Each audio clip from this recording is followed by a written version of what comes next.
Can people who don't even own this place just pack up and leave? You hardly make any money, and yet you have the audacity to stay in a luxury apartment. I agree, I'll start packing immediately, I replied with calm resolve, then turned toward the bedroom. As we passed each other, Laura gave me a smirk and said, even Eric, who makes $200,000 a year, had to give up his high-rise condo. And here's poor Lenora, who's really the poor one now. I muttered a response under my breath, but Laura's scoff cut me off. What? Stop whining and just get your stuff packed. With her words echoing in my ears, I silently gathered my belongings. I then placed a suitcase full of their things in front of Eric. I've packed everything. Both of you need to leave the apartment now. The story flashes back to my student days. My name is Lenora, and I grew up in a family of 4 with my younger sister Laura, our parents, and me.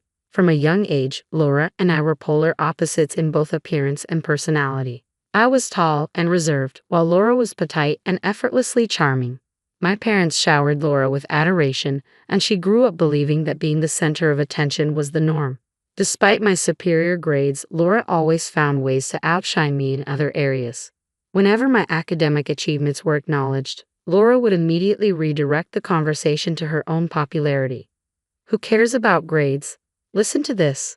I've been cast as the lead in the school play for the cultural festival. Everyone recommended me. My parents' eyes lit up with interest. Wow, that's fantastic. Way to go, Laura. You've always been so loved by everyone. Good communication skills are more important than studying these days, don't you think? Lenora, do you even have friends? You're always buried in books, even in middle school. Even though my parents showered me with their love, Laura seemed to take it for granted. Lenora, what would you like for your upcoming birthday? My mom asked. I'd like a winter coat, I replied. All right, we'll go shopping for it soon. As soon as Laura heard this, she chimed in. I'd like a coat for my birthday next month too. Really? Well, let's go shopping together then, Mom agreed. When the shopping trip came around, it revolved entirely around Laura's preferences. I want to shop here, she declared, pointing to a store with designs that were far too cute for my taste. I was hoping for something a bit more subdued, I suggested, trying to redirect. Oh, come on, it's too much of a hassle to visit multiple stores. Just pick something from here, Laura said, pulling me toward a rack. Lenora, try this one on, she said, holding up a coat she had picked out. I think it'll look great on you. I'm not really into it, I protested. Just try it on. It'll look good, trust me. Reluctantly, I ended up buying the coat, despite not liking the design. On our way home, Laura leaned in and whispered, I'm glad you bought it, but that coat might not suit your plain looks. Even someone like me managed to get a boyfriend in high school. As we walked, someone approached and asked, Hey Lenora, is it true you're dating the baseball team's co-captain? Yeah, I guess, I replied, a bit taken aback. A few days later, Laura proudly declared, I'm dating the captain of the baseball team now. Oh really? So, your boyfriend is the captain, and mine is just the co-captain. I guess that means I win, Laura said with a smirk. Sure, you do, I replied, trying to sound indifferent.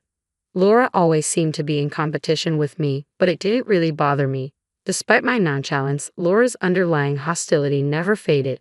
After I graduated from college and started working at an IT firm, Laura landed a receptionist position at a prestigious company. 2 years later, she boasted, my company is far more renowned than yours, Lenora. Even the recruiters recognize it. I'll have my pick of highly educated, high-earning men. I'm planning to marry rich and quit working.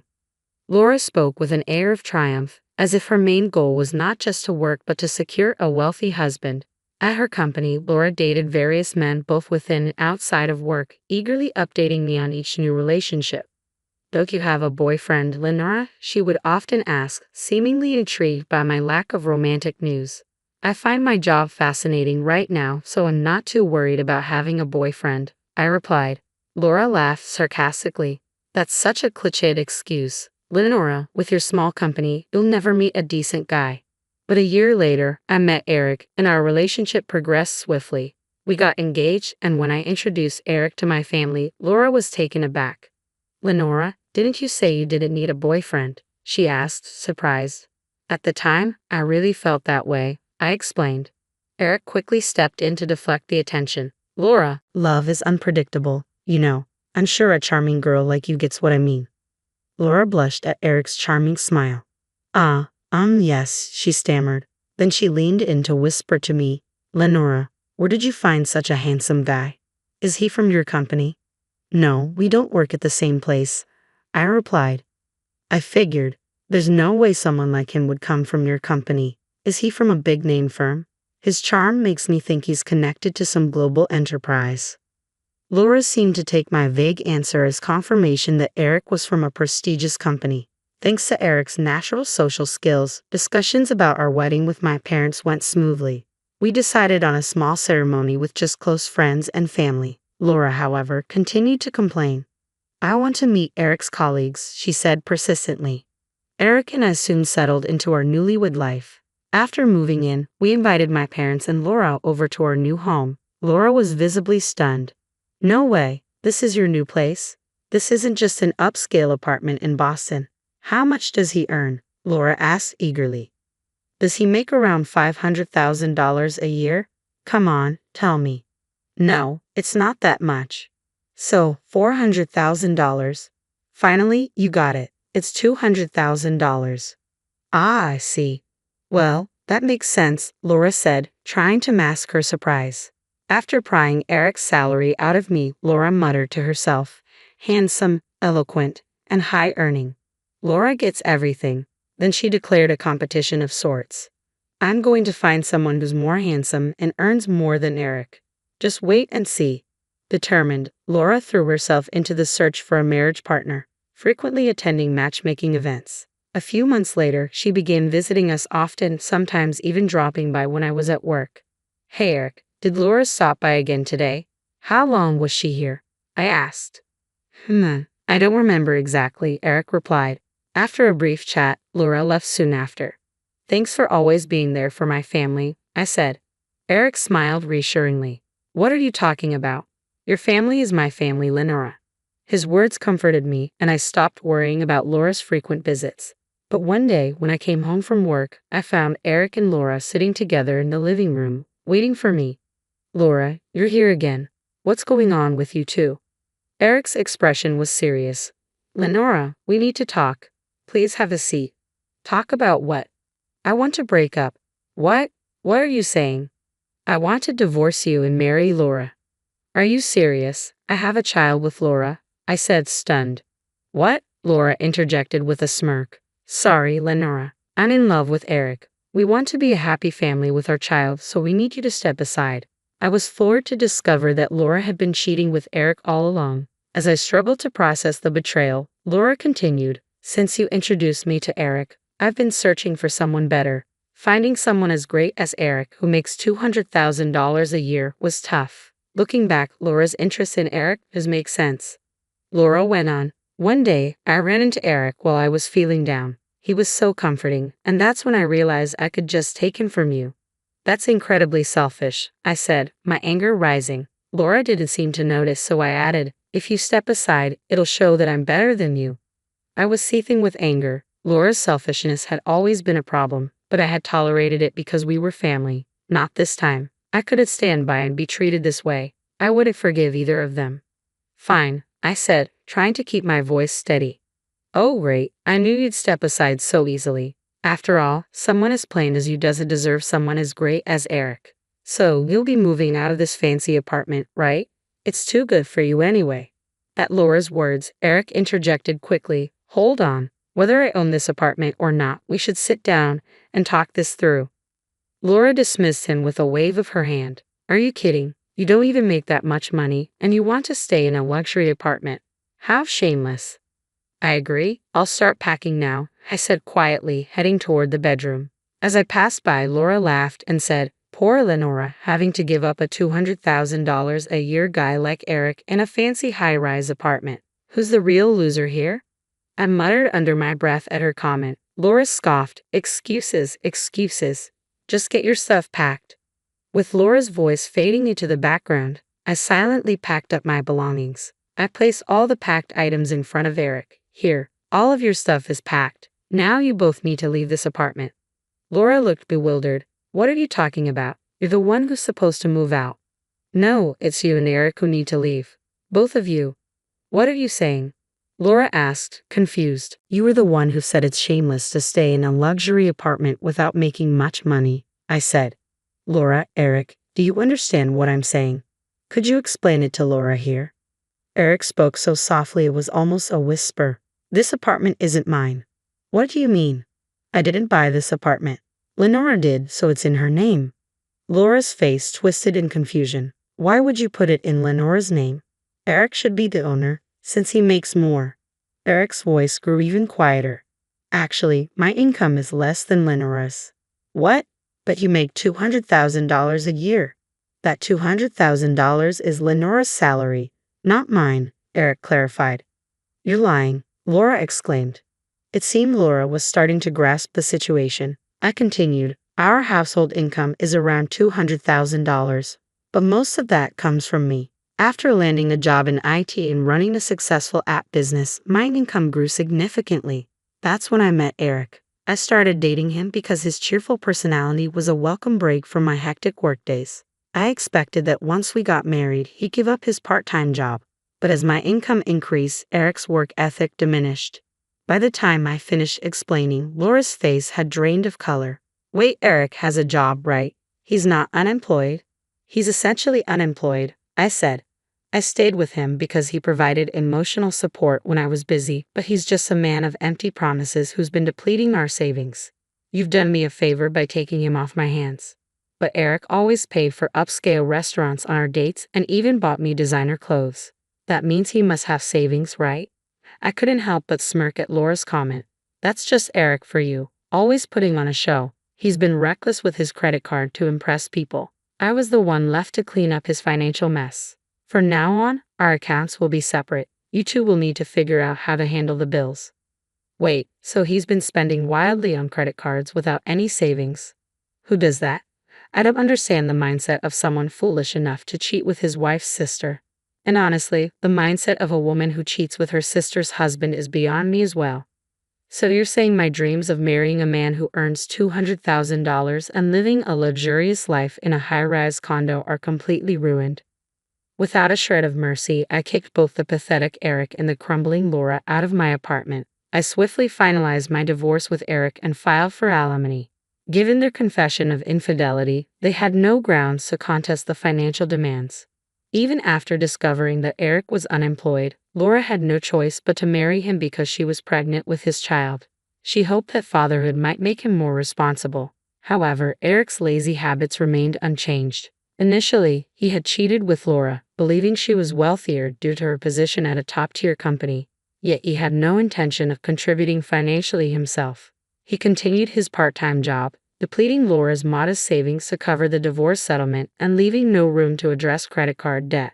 As newlyweds, Laura and Eric fell into a cycle of debt. Unable to afford a new home, they moved into Laura's old apartment. Laura, who had quit her job in anticipation of Eric's income, now had to work part-time from dawn till dusk to manage their mounting debts and her growing pregnancy. Their constant fighting became a local spectacle, making them the talk of the neighborhood. On the flip side, my savings began to grow significantly. With Eric out of my life, I had ample funds for self-improvement, and men started taking a greater interest in me, some even earning more than I do. While Laura might have jumped at the chance to partner with someone based solely on their income, I've learned from my experience. I won't rush into another marriage like I did with Eric. I'm committed to finding someone who truly aligns with me rather than settling for financial reasons. For now, I'm focused on my work and dedicated to maintaining my independence. Hello, I'm Dee, a 60-year-old woman. My husband passed away about 5 years ago, but I continue to work. I'm a mother of 5, and 4 of my children live in different states across the country, each with their own families. I feel incredibly blessed to have such a large and loving family. Jack, one of my kids, still resides in our hometown. He met his wife, Riley, at the local community college, and they got married soon after. I liked Riley, but I believed that my opinion didn't matter as long as Jack was happy. They pursued further education in their respective fields and eventually secured good jobs. When they decided to start a family, I was thrilled to have another grandchild, Jason. However, Riley was peculiar about my interactions with Jason, specifying when and how long I could visit. While this was understandable during the first year, it remained odd even when Jason turned 6. I respected their family dynamics, but over the years, limited interaction prevented me from forming a strong bond with Jason. Despite the distance, I made an effort to connect through our shared love for books. One day, out of the blue, I received a call from Jason at work, a rare occurrence given our infrequent conversations. Concerned, I asked if everything was okay. To my surprise, Jason was in tears, asking for my help. He claimed he needed saving from his devil mother. Shocked and confused, I couldn't reconcile Jason's description of Riley with the sweet person I knew. He shared distressing details about Riley's behavior when no one was around. As he abruptly ended the call, claiming someone was approaching, I felt a mix of confusion and concern. Though skeptical initially, I couldn't shake the feeling that something was amiss. Unable to ignore my instincts, I made the decision to purchase a hidden camera, justifying it as a response to Jason explicitly seeking my help. I wrestled with the ethical dilemma of spying on my son's family, but believed it was necessary to either confirm Jason's concerns or retrieve the camera if all was well. I held on to the hope that a sincere conversation could resolve any underlying issues. The camera took a couple of days to arrive, and once it did, I set it up. Fortunately, this camera provided both live and recorded footage accessible through a convenient phone app. With the technicalities sorted, I called my son. "Hello, sweetie. How's everything?" "Everything's great, Mom. What about you?" "It's the same old, same old. Although I was wondering about something and thought I'd ask you about it." "Yeah, of course. Is everything okay?"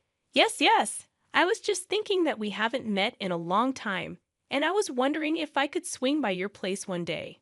"Of course, Mom. How about this Sunday?" "That works. But shouldn't you maybe check with Riley if that's okay? Lord knows I hated it when your dad made plans without asking me about it." "I know. Riley would be really happy to have you over. Don't worry, Mom." "All right then. I'll be there around 5 o'clock. That works. See you soon. Take care."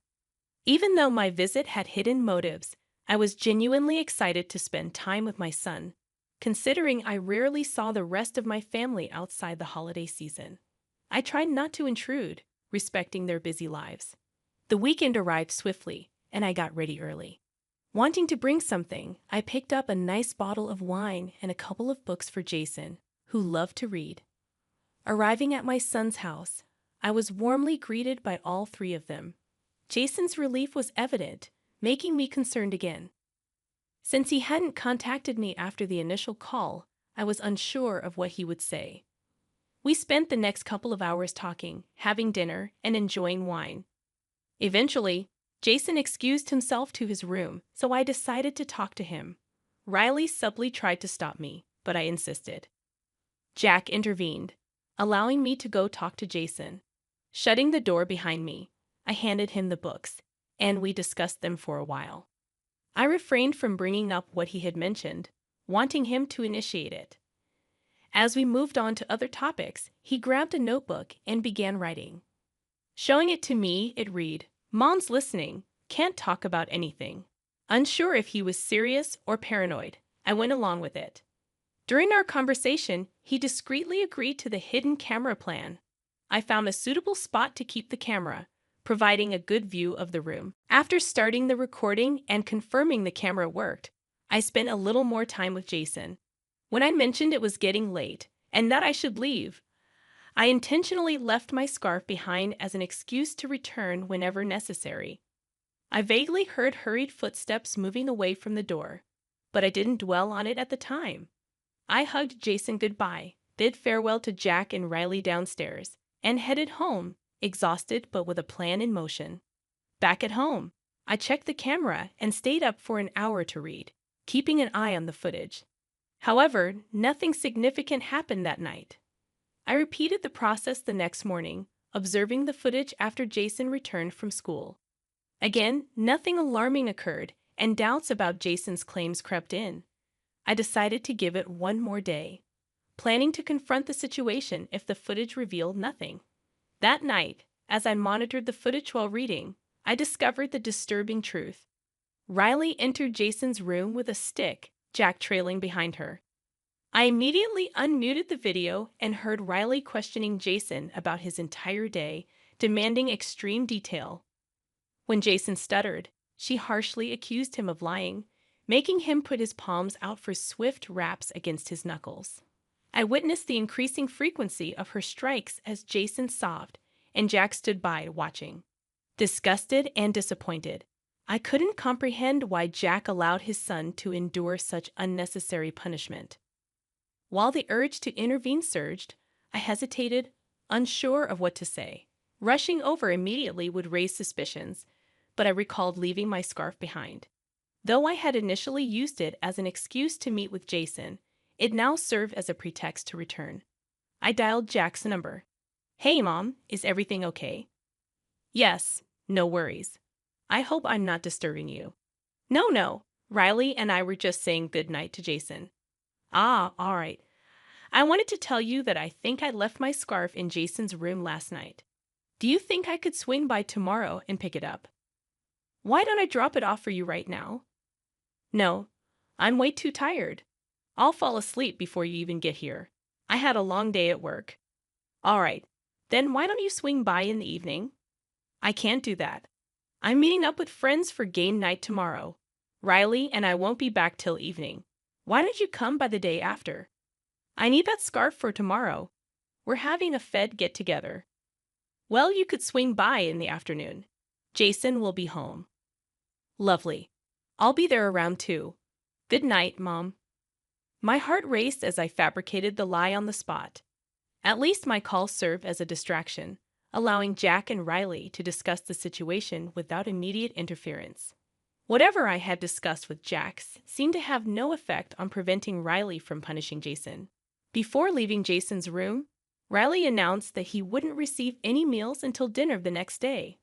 Appalled by this harsh decision, I wished I could dismiss it as an empty threat. But the reality was evident from the footage. Riley and Jack were likely to follow through. The following day, I took a day off from work, mentally preparing for the difficult conversation I knew I needed to have with Jason. Despite my assumption that he wouldn't want to continue living in such conditions, I felt it was essential to hear it from him before taking any action. Before heading to Jack's place, I ensured to pick up food for both of us. Upon arrival, Jason appeared on the verge of collapse, weakened and lethargic from the imposed hunger. I hastily provided him with his meal, watching as he devoured it. Seeing his suffering, my heart went out to him, and I was determined to make things better. After he finished eating, I spoke with him. "Did you see everything that happened?" "Yes, darling, and I'm so sorry for laughing at you earlier. I had no idea." "No, it's okay. I know Mom seems like the nicest person, but has she always been this way? The beatings only started recently, but the starving has been going on for a while. I just need to get a clearer understanding. Could you tell me why Jack isn't doing anything?" "He's too scared of Mom. He just follows her everywhere and listens to everything she says. Everything she wants, she gets." "Oh, honey, I'm so sorry that you've been dealing with this for a while. But I am curious. Why didn't you eat anything at school?" "Mom didn't send me to school on days that she doesn't let me eat. I stay home. Mom measures how much of each food is there in the house, and if it's even 1 gram off when she gets back, I get punished. So she's starving you and jeopardizing your education. I'm definitely going to do my best to help you out, okay? I need you to tell me right now if you would like to come live with me. I'll take care of everything you need and keep you away from Mom and Dad." "Of course, Grandma. Anywhere away from here will be great. I promise to only be good. Just please take me away from here." "I promise I will, darling, but it will take some time. Do you think you can handle staying here for a little while longer?" "Yeah, I can. I've been living here for 12 years, so I can wait a little more." Carefully cleaning up and leaving no trace of the food, I ensured Riley wouldn't make things worse for Jason. After helping him clean up, I checked and double-checked to leave the place exactly as it had been. Upon returning home, I called Jack to let him know I had retrieved my scarf and thanked him for his cooperation. Next, I reached out to a friend specializing in family law. I explained the situation, and he cautioned me about the difficulty and duration of fighting for custody. He also mentioned the possibility of a temporary custody arrangement and warned that Riley could change her behavior to regain custody. Acknowledging the challenges, I decided to pursue legal guardianship based on the evidence I had. Knowing Riley's profession as a counselor at a middle school, I believed she wouldn't want child abuse allegations affecting her job prospects. With this in mind, I kept a vigilant watch over the footage in the coming days. As I compiled all the evidence and organized the paperwork for a guardianship transfer, I chose the weekend to visit Jack's without prior notice. Jack seemed surprised to see me at the door. "Mom, what are you doing here?" "I need to talk to you and Riley." "I don't think now's a good time." "Why? What's going on?" "Just family stuff." "Hold on. How come you're suddenly over so frequently?" "Can I visit my son?" "I didn't think I needed special permission for that." "No, I didn't mean it like that. It's just that you've taken a sudden interest in us this week. And it's weird because you rarely ever drop by before." "It isn't really weird. I only came over today because I have something seriously important to talk about with the two of you." "I don't think." "What's that sound?" I suspected Riley was doing something to Jason due to Jack's evasiveness. When I heard loud crying from Jason's room, I pushed Jack aside and walked into the house, determined to protect him. Speeding to Jason's room, I burst in to find him sobbing, clutching his face. Riley was breathing heavily, looking at him with malice. I ran to Jason, and when he calmed down, I noticed injuries: a red, swollen cheek, bleeding knuckles, and welts on his arms from a stick. A rage unlike any other surged within me. What kind of monster would hit a child so harshly? Determined to protect Jason, I went to the kitchen, grabbed a bag of frozen veggies, and returned to help reduce the swelling. Assured he was okay, I decided to take him to my place that day. Descending to talk to both of them, Riley looked mad, and Jack seemed uneasy. "How dare you just barge into our home that way? Isn't it a good thing that I did? You're hitting your child, for crying out loud." "What I do in my family is none of your business. Your child is my grandson, and he is a part of my family too. You're hurting him, and I can't let that go on. He may be your grandson, but you don't live with him. You don't know what a brat he is. I'm just disciplining him. Who cares if he's a brat? He's a child, and there are so many other ways to discipline a child other than hitting them. I mean, you of all people should know this. I don't believe in any of that gentle parenting crap. Leave me and my family alone. You got it." "I'm afraid I can't do that." "What do you mean?" I handed Riley the papers needed to sign for the transfer of guardianship. They both stared at the papers in utter confusion. "What do you mean by proof?" "I set up a hidden camera in Jason's room last week, and I have all the proof I need. Neither of your jobs will appreciate what you guys do, especially yours, Riley. If you want to have any income at all, I suggest that you sign the papers. You were spying on us. That's a gross violation of our privacy. I was only acting on information that I had. I needed to make sure Jason was doing all right. Mom, don't do this to us. Give us another chance. I'll make sure it doesn't happen again." "I don't want to hear any of it. I'm very disappointed in you, Jack. I raised you to be better than this. I'm taking Jason with me, and I expect the papers to be signed. If you don't, you know what will happen." I knew neither of them wanted to play with that kind of risk, so they didn't put up a fight when Jason and I walked out. I took Jason to get dinner and ice cream, trying my best to comfort him. In the weeks that followed, I gained legal guardianship of Jason. Riley and Jack cited plans to move to a different state and not wanting to disrupt Jason's education as reasons for transferring guardianship. They did end up moving, bringing relief. Jason is doing much better now, happier knowing he won't run into his parents for a long while. He's one of the kindest kids, thanking me every day. I intend to keep my promise to always protect him. Thank you for listening. At 26 years old, I've been married to my 29-year-old husband for almost 3 years. Throughout this time, it's been apparent that my in-laws, including my husband's two 23-year-old twin sisters and his 21-year-old brother, haven't warmed up to me. Even my mother-in-law seems distant. I've always tried to bridge this gap, despite not understanding why they seem to harbor negative feelings toward me. Recently, I took it upon myself to plan my mother-in-law's 50th birthday party. Despite my husband's warning that his family might not appreciate my efforts, I was determined to mend the relationship. I'm someone who values connections, and the idea that these people didn't like me for no clear reason troubled me deeply. I meticulously organized the celebration at my mother-in-law's favorite restaurant, where she and her late husband frequented. I handled all the arrangements, from the food to the decorations, ensuring everything aligned with her preferences. Despite trying to involve my husband's siblings, they showed no interest and left the entire planning on my shoulders, even refusing to contribute financially. When the day arrived, my husband and I visited his mother to extend the invitation. To my surprise, his siblings were already there, appearing startled by our presence. After some small talk, I disclosed the plans for her celebration. When my husband acknowledged that it was my effort, not his, she suddenly became cold, souring the atmosphere. Confused, I detailed how I had meticulously arranged the event, hoping she would appreciate my gesture. Instead, she delivered a falsely sweet thank you before informing me that I wouldn't be attending. Shocked, I asked her why. When I asked why, she explained that she wanted her 50th to be an intimate family affair, extending that designation only to relatives, not me. She essentially asked me to keep away. My husband and I were stunned, and in that moment, I realized he had been right all along. She was never going to appreciate any effort I put forth.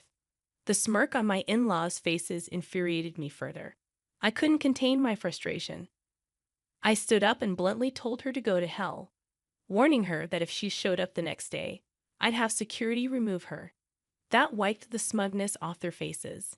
She accused me of being cold and cruel, but I just laughed in response. I was fed up and made it clear that my decision was final. Her attempts to make me feel guilty by crying fell on deaf ears. I was too enraged to care. On the drive home, I tried to cancel the reservation, but it was too late. My husband seemed uncomfortable, choosing not to comment much except for saying I did the right thing before stepping out for a smoke. He's never been one to delve into family conflicts, and I appreciated him not making me feel worse about ignoring his advice. Since I'd already paid for everything, I canceled the last-minute invites, irking some of my mother-in-law's friends.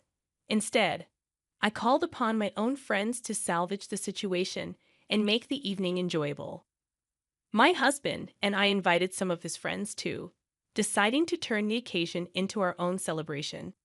We hastily removed the decorations before they arrived and ended up having an absolute blast. I uploaded all the pictures when I returned home today. My sister-in-law texted me, upset that I repurposed the venue for my own use after canceling my mother-in-law's birthday party. She accused me of selfishness, highlighting how much the place meant to my mother-in-law. I don't feel overwhelmingly remorseful about my actions, believing my decision was justified, but I'm unsure if I made the right call. Am I the antagonist for canceling the party after being told I wasn't welcome there? Update. I shared the message from my sister-in-law with my husband and asked if I should apologize to his family. Surprisingly, he staunchly advised against it. In fact, he suggested cutting ties entirely, a significant step considering his family often relied on him, especially financially. He's successful and runs his own company, so withdrawing support meant his mother would have to rely on his less dependable siblings, who frequently changed jobs and leaned on him for money. I tried dissuading him from this drastic action, sensing there might be more behind his decision. Over time, I noticed his family growing distant from him, even during our dating phase. Despite his efforts to invite them over for dinner, they always found excuses to avoid it. I felt partly responsible, fueling my eagerness to build a connection with my in-laws, hoping it would help my husband reconnect with his family. There seems to be something deeper my husband hasn't shared, He's not the type to abandon family. Earlier, he emphasized the importance of family, making this sudden decision, while understandable given my recent treatment by my mother-in-law, highly uncharacteristic for him. I'm determined to understand the situation fully. I don't want him to be unhappy or resentful toward me in the future. I'm really hoping that he'll finally feel comfortable enough to open up and share what led him to take such a drastic step. Now, for the second update. After persistently urging him, my husband finally unveiled why he's decided to sever ties with his family after all these years. When he was 21, his father passed away, leaving his mother, who had never worked, and his siblings, who were all in school, dependent on him. With the inheritance his father left, it wasn't enough to sustain them, so he took on the responsibility of becoming the family's breadwinner. He toiled tirelessly day and night until around 23 when he secured investors for his startup. His success propelled him from just scraping by to thriving financially. However, his family began to grow lazy and materialistic, heavily relying on his newfound success. Despite feeling obliged to support them in his father's absence, he noticed their dependency increasing. Additionally, they treated his past girlfriends poorly, convinced that outsiders would distract him from his familial duties. When they realized I wasn't going to be driven away so easily, their annoyance grew, and they attempted to poison my husband against me. This led to clandestine fights and arguments during our dating period, where his family pushed him to end our relationship, but he remained resolute about marrying me. As time passed, they resorted to emotional manipulation. Even after years of trying to separate us, they continued to ask him for money. When the birthday incident occurred, his sister attempted to guilt-trip me, while his mother called him to emotionally manipulate him into leaving me due to the perceived insult. Learning about this, my husband reached his breaking point. He realized it was time to let go. I'm still in disbelief at how his family put him through all this, despite him being the sole support for years. My respect for them has evaporated due to their sheer greed. I'm grateful I stood by my husband despite their efforts to break us apart and exploit him for money. I couldn't care less about his financial status. My love for him stems from who he is, not his bank balance. Knowing the entire story now, I'm astounded he endured this and kept it hidden from me for so long, trying to shield my feelings. I had hoped for a positive connection with my in-laws, but he understood it was an unrealistic expectation. I believe he's making the right call now. His family deserves to be cut off for their incredible selfishness, greed, and lack of respect for the man who supported them against all odds. In today's update, my husband finally made the call to his mother, informing her that unless they change their ways, he doesn't want to hear from her or his siblings. They'll need to find their own means of income as he won't support them indefinitely, as I had anticipated. Predictably, their reaction was explosive. Even without the phone on loudspeaker, I could hear my mother-in-law screaming at my husband. Their argument echoed through the room, as I was present while my husband conversed. Predictably, my mother-in-law attempted to shift blame onto me, accusing me of influencing his decision to sever ties and disrupt their family. She even asserted that my husband shouldn't allow himself to be swayed by his wife, which struck me as ironic coming from her. My husband defended me vehemently, emphasizing that his siblings, as adults, need to secure stable employment instead of relying on him. She resorted to accusing him of letting wealth and influence get to his head, insinuating that I might be the one manipulating him into cutting ties. It was a classic tactic: manipulation and emotional blackmail to maintain control over him. However, I refused to let this manipulation continue. Seeing my husband growing visibly distressed and teary-eyed due to their tactics was difficult. As things intensified, I realized the depth of what she and her other children had been doing. I couldn't stand seeing my husband so distraught. I chose to step in and address the situation. I firmly informed my mother-in-law that my husband had made his decision. If she and her children didn't align with our expectations soon, they risked losing his support indefinitely. The choice was theirs: respect us and remain in our lives, or persist in their materialistic and selfish ways and be cut off completely. After asserting this, I hung up, muted notifications on my husband's phone to grant him a break from their messages, and allowed him time to calm down. We put our phones aside to watch a movie and distract ourselves. In the next update, after enduring harassment, my mother-in-law turned her attention to me. Following the movie, my husband resumed some pending work, and as I checked my phone, I found numerous missed calls and offensive texts from my in-laws. I anticipated this behavior and documented their messages without engaging. While handling work emails, my mother-in-law called again. Accidentally answering, she proceeded to hurl insults at me, making baseless accusations about my character and intentions towards my husband. I chose not to react and simply stated that her accusations reflected her own actions. I expressed satisfaction that my husband was finally liberating himself from freeloaders like them. Subsequently, I blocked my mother-in-law and his siblings on all possible platforms to halt their harassment. It's disheartening how low some people stoop to evade responsibility. I refrained from telling my husband about his mother's call to avoid causing him further stress, but I'm prepared to involve him if their harassment continues. They have no right to disturb our peace. Nearly 2 weeks later, my mother-in-law, accompanied by her children, arrived at our doorstep demanding an explanation for our actions. Despite protests that I wasn't family and shouldn't be present, I stood my ground, reminding them they were intruding under our roof and had no authority to dictate my presence.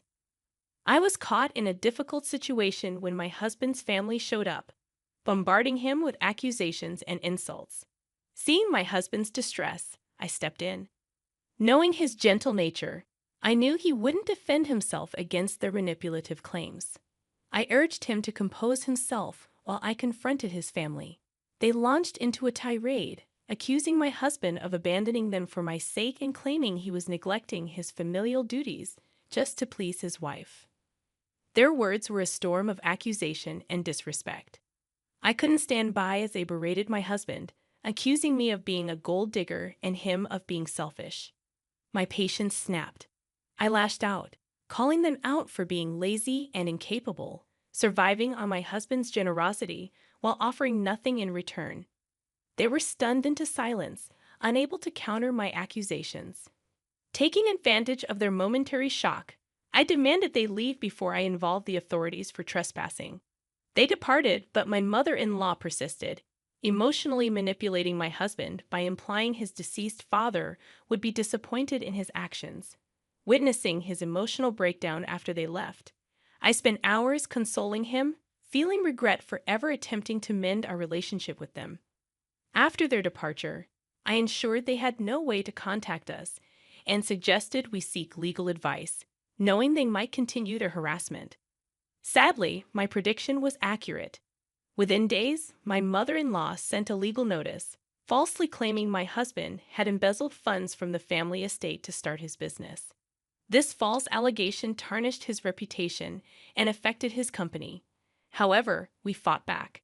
It took nearly 2 weeks, but we disproved their lies. They were found guilty of defamation, resulting in a hefty fine against them. The rest of the family distanced themselves from their deceitful actions, and my in-laws, previously reliant on my husband's support, now scrambled to find jobs to sustain themselves. This episode, while challenging, allowed us to break free from their toxic grip. My husband and I are happier without their influence, and I'm determined to keep it that way. We're moving forward, leaving their drama behind. Infertility treatment was out of the question, according to Jack. In his view, all I needed to focus on was managing the household chores for the family. I was taken aback by his unexpected statement, as it felt like he was reducing my role to that of a mere housekeeper. Day by day, I grappled with these feelings of frustration.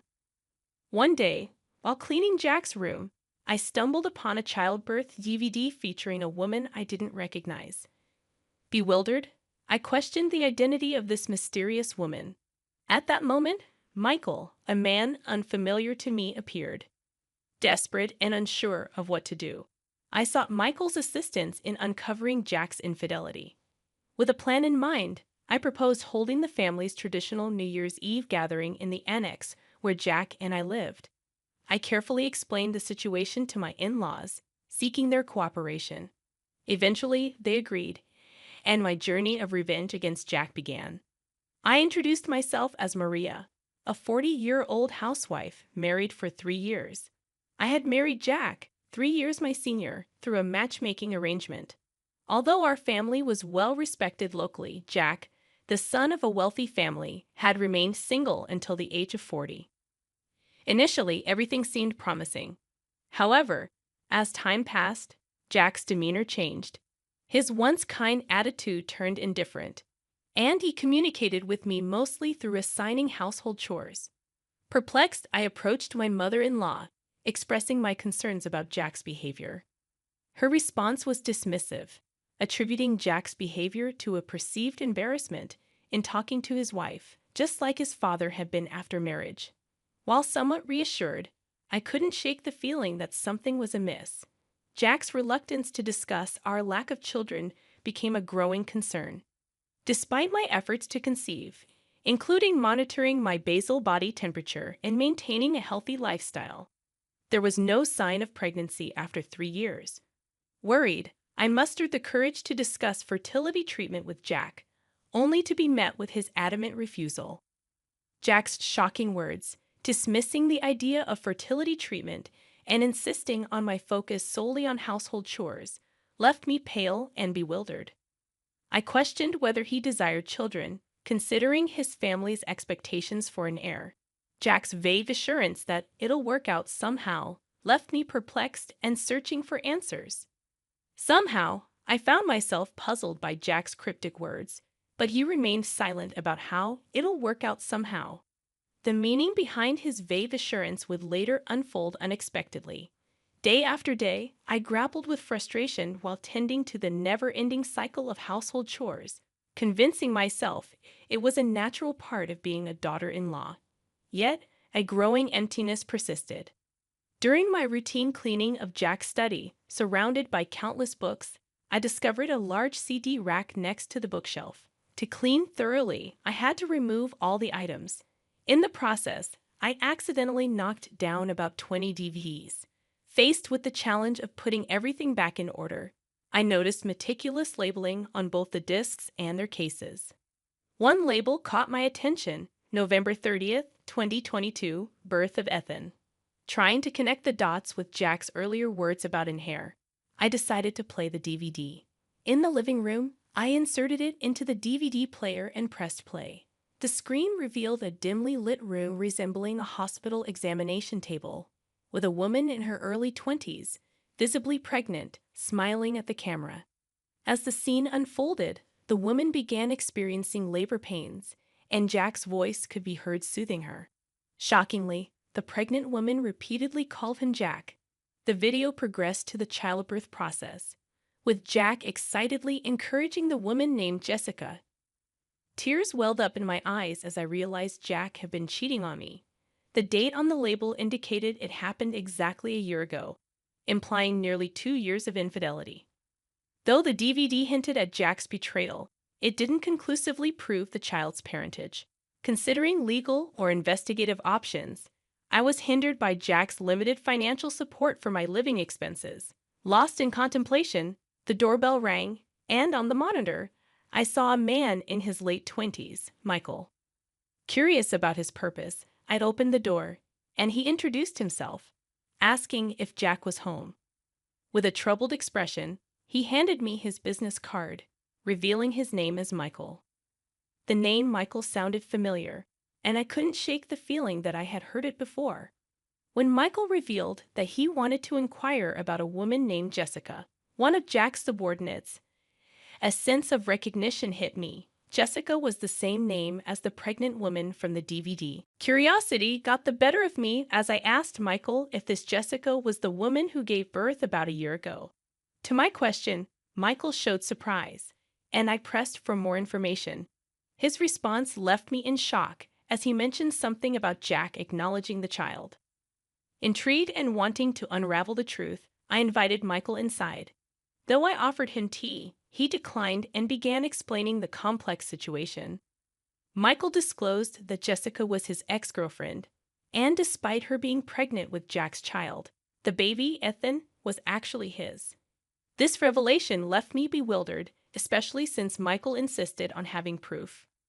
Contrary to the usual scenario where a cheating partner would be confronted, Michael's response seemed peculiar. He explained that Ethan resembled his baby photos, and he had attempted to reconcile with Jessica, only to be rejected due to financial instability. Michael asserted that Jessica, however, maintained that Ethan was Jack's son. The revelation explained Jack's secretive behavior regarding his income and the financial support he provided to Jessica. Feeling helpless, Michael had hired a private investigator, confirming Ethan's paternity. Overwhelmed by the gravity of the situation, Michael and I decided to join forces and confront Jack. As December arrived, I proposed to my in-laws to hold a New Year's Eve gathering at our annex. To gain their cooperation, I shared Michael's revelations gradually, avoiding sudden shocks. I showed them the incriminating DVD, and my in-laws, visibly shocked, agreed to support our plan. On New Year's Eve, our relatives gathered at our annex, and in the cramped living room, we set up a long table for the traditional meal.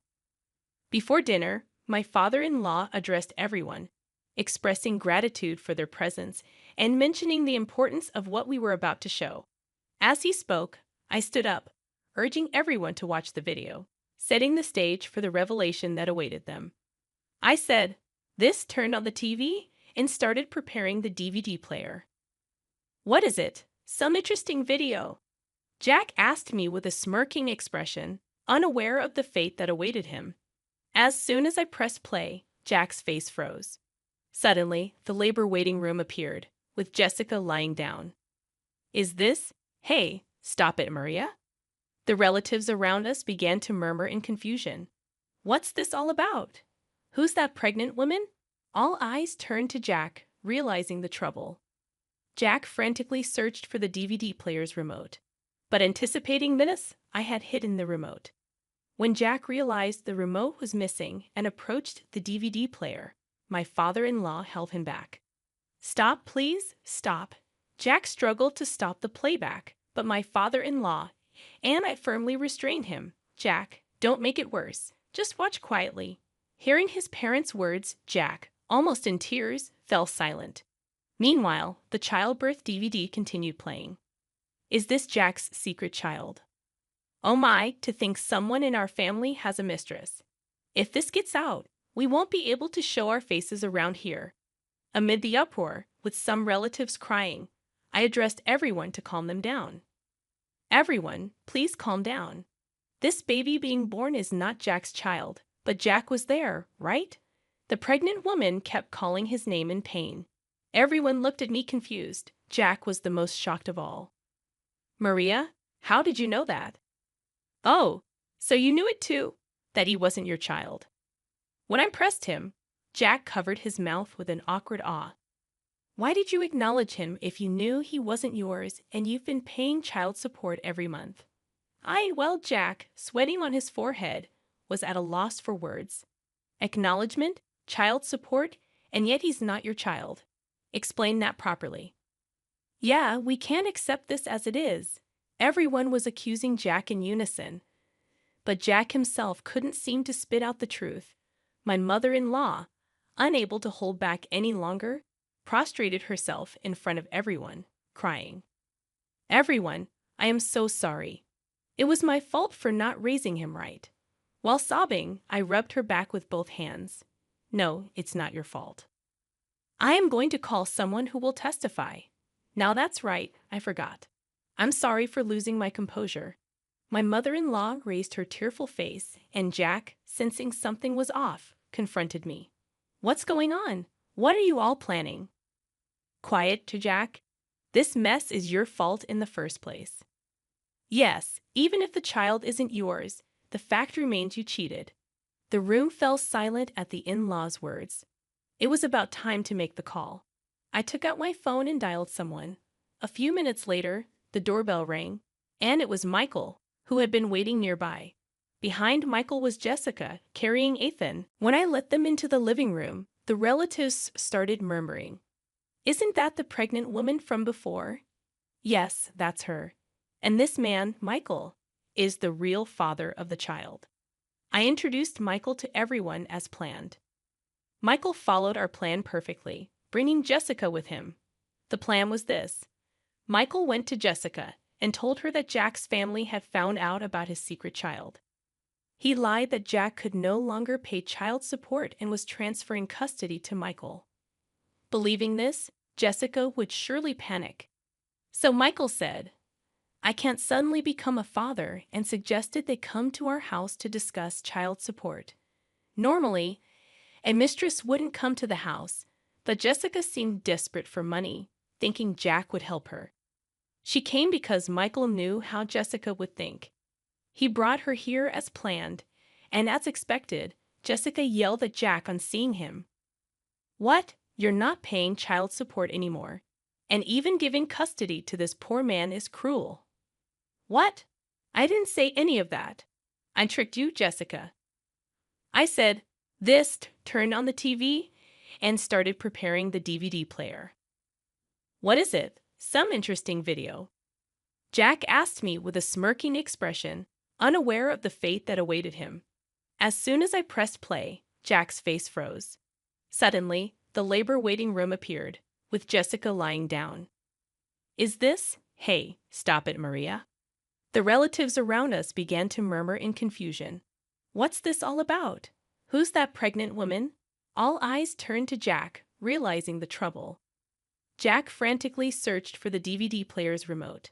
But anticipating this, I had hidden the remote. When Jack realized the remote was missing and approached the DVD player, my father-in-law held him back. Stop, please, stop. Jack struggled to stop the playback, but my father-in-law and I firmly restrained him. Jack, don't make it worse. Just watch quietly. Hearing his parents' words, Jack, almost in tears, fell silent. Meanwhile, the childbirth DVD continued playing. Is this Jack's secret child? Oh my, to think someone in our family has a mistress. If this gets out, we won't be able to show our faces around here. Amid the uproar, with some relatives crying, I addressed everyone to calm them down. Everyone, please calm down. This baby being born is not Jack's child. But Jack was there, right? The pregnant woman kept calling his name in pain. Everyone looked at me confused. Jack was the most shocked of all. Maria, how did you know that? Oh, so you knew it too, that he wasn't your child. When I pressed him, Jack covered his mouth with an awkward awe. Why did you acknowledge him if you knew he wasn't yours, and you've been paying child support every month? I know Jack, sweating on his forehead, was at a loss for words. Acknowledgement, child support, and yet he's not your child. Explain that properly. Yeah, we can't accept this as it is. Everyone was accusing Jack in unison, but Jack himself couldn't seem to spit out the truth. My mother-in-law, unable to hold back any longer, prostrated herself in front of everyone, crying. Everyone, I am so sorry. It was my fault for not raising him right. While sobbing, I rubbed her back with both hands. No, it's not your fault. I am going to call someone who will testify. Now that's right, I forgot. I'm sorry for losing my composure. My mother-in-law raised her tearful face, and Jack, sensing something was off, confronted me. What's going on? What are you all planning? Quiet, Jack. This mess is your fault in the first place. Yes, even if the child isn't yours, the fact remains you cheated. The room fell silent at the in-laws' words. It was about time to make the call. I took out my phone and dialed someone. A few minutes later, the doorbell rang, and it was Michael, who had been waiting nearby. Behind Michael was Jessica, carrying Ethan. When I let them into the living room, the relatives started murmuring. Isn't that the pregnant woman from before? Yes, that's her. And this man, Michael, is the real father of the child. I introduced Michael to everyone as planned. Michael followed our plan perfectly, bringing Jessica with him. The plan was this. Michael went to Jessica and told her that Jack's family had found out about his secret child. He lied that Jack could no longer pay child support and was transferring custody to Michael. Believing this, Jessica would surely panic. So Michael said, "I can't suddenly become a father," and suggested they come to our house to discuss child support. Normally, a mistress wouldn't come to the house, but Jessica seemed desperate for money, thinking Jack would help her. She came because Michael knew how Jessica would think. He brought her here as planned, and as expected, Jessica yelled at Jack on seeing him. "What? You're not paying child support anymore? And even giving custody to this poor man is cruel." "What? I didn't say any of that. I tricked you, Jessica." "Why? I'm his mother. Why would you do that? Of course, you've been nothing but lies, chasing after men with money. How can anyone trust you?" "No, I won't lie anymore. Please let me stay with Ethan." Jessica looked at Michael pleadingly, but Michael's decision was unwavering. Ethan was even trying to look away from Jessica. She no longer had the right to be a mother. "Jessica, there's something you need to say first. You had an affair with your boss, and now his wife and relatives are here. Shouldn't you apologize?" "Oh, well."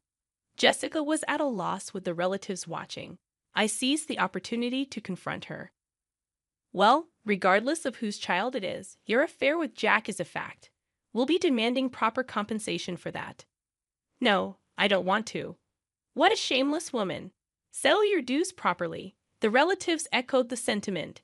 "And, of course, Jack, you'll be paying compensation too." I looked sternly at Jack. Then my father-in-law also spoke to Jack. "Not just that. Having someone in our family causing such a scandal is a disgrace to us in the eyes of society. Therefore, Jack, you must leave our house." "Yes, he's a disgrace to the family, right? Leave now." The relatives' accusations made Jack shrink, and then he looked at me with pleading eyes. "Maria, I was wrong. I'll pay the compensation. Please help me." I was speechless at his pathetic state, but Jack, undeterred, continued.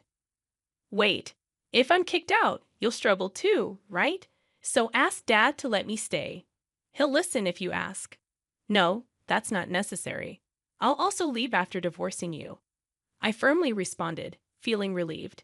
I couldn't help but notice Jack's bewildered expression. "What are you talking about? How will you live if you leave? A housewife, like you can't make it on her own." "No, that's fine." Michael suddenly interjected, surprising Jack even more. "Jack, didn't you know? Maria was the secretary to the president of my company before she got married. My dad still laments losing her. She was the best secretary he ever had. So after the divorce, she'll work for us again." Jack, who showed no interest in my job at the matchmaking meeting, had no idea. Michael never showed his face at the company when I was working there, so we didn't recognize each other. That's why when I first met Michael, his name sounded familiar, like I had heard it somewhere before. "That's the situation, Jack. So please divorce me." Maria was such a good daughter-in-law, but I understand. Miyoshi's president is a good acquaintance of mine, so we'll likely keep in touch with Maria. "Yes, I want to keep in touch with Maria too. Thank you. I hope to continue our relationship." Tears in my eyes, I clasped hands with my in-laws. Then Michael left with Ethan, and Jessica stayed behind for negotiations on compensation. The same was true for Jack. We couldn't just let him lead without discussing compensation and property division, which lasted until morning. As a result of the discussions, we split the marital assets, and Jack paid me compensation for his infidelity. And so Jack was disowned by his in-laws, having never lived outside his family's property. Jack struggled even with the moving arrangements. Furthermore, his workplace boss was acquainted with my former father-in-law. The rumor of his affair with Jessica, his subordinate, spread quickly. Needless to say, his colleagues' attitudes towards him changed for the worse. Jessica resigned early and returned to her parents' home. However, it turned out that her father, who also knew my former father-in-law, was furious about her affair with her boss and making another man acknowledge a child born from another relationship. He quickly kicked her out. Now, after paying me the compensation, Jessica is said to be working at a nightclub, her savings depleted. All this information came from my former father-in-law, with whom I still keep in contact. I was again amazed by the extent of his connections. Eventually, Jack too resigned from his job. After much personal turmoil, he has since gone somewhere to look for work, but I have no idea where. As for me, I was rehired by M Corporation and am working as the president's secretary. Michael is still at the subcontracting factory. He says he wants to stay at his familiar workplace, while Ethan is still a preschooler ready to rush over if anything happens. Truly, he's a great hands-on dad. I had wanted children myself, but now I'm so fulfilled with my job. I think I'm okay without getting married again. However, about a year later, after Ethan started attending daycare, Michael was set to join the parent company. At first, he would be a trainee. Then one day, to my surprise, Michael proposed to me. I was genuinely shocked by the suddenness. Really?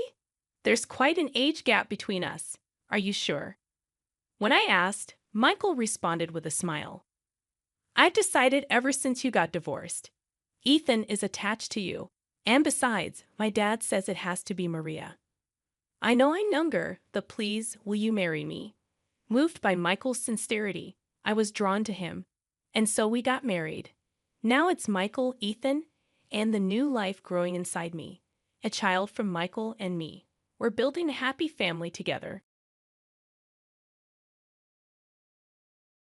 This year marks my 65th birthday, and I go by the name Aurora Morgan.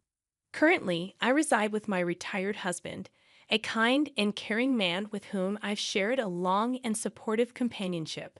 Together, we are blessed with 2 children, Henry and Caleb, both happily married. However, our home has begun showing signs of age, prompting us to contemplate renovation. We decided that if we were to embark on this refurbishment journey, it would be practical to live temporarily with our eldest son, Henry, and his wife. Upon contacting Henry and proposing the idea, he expressed hesitancy over the phone.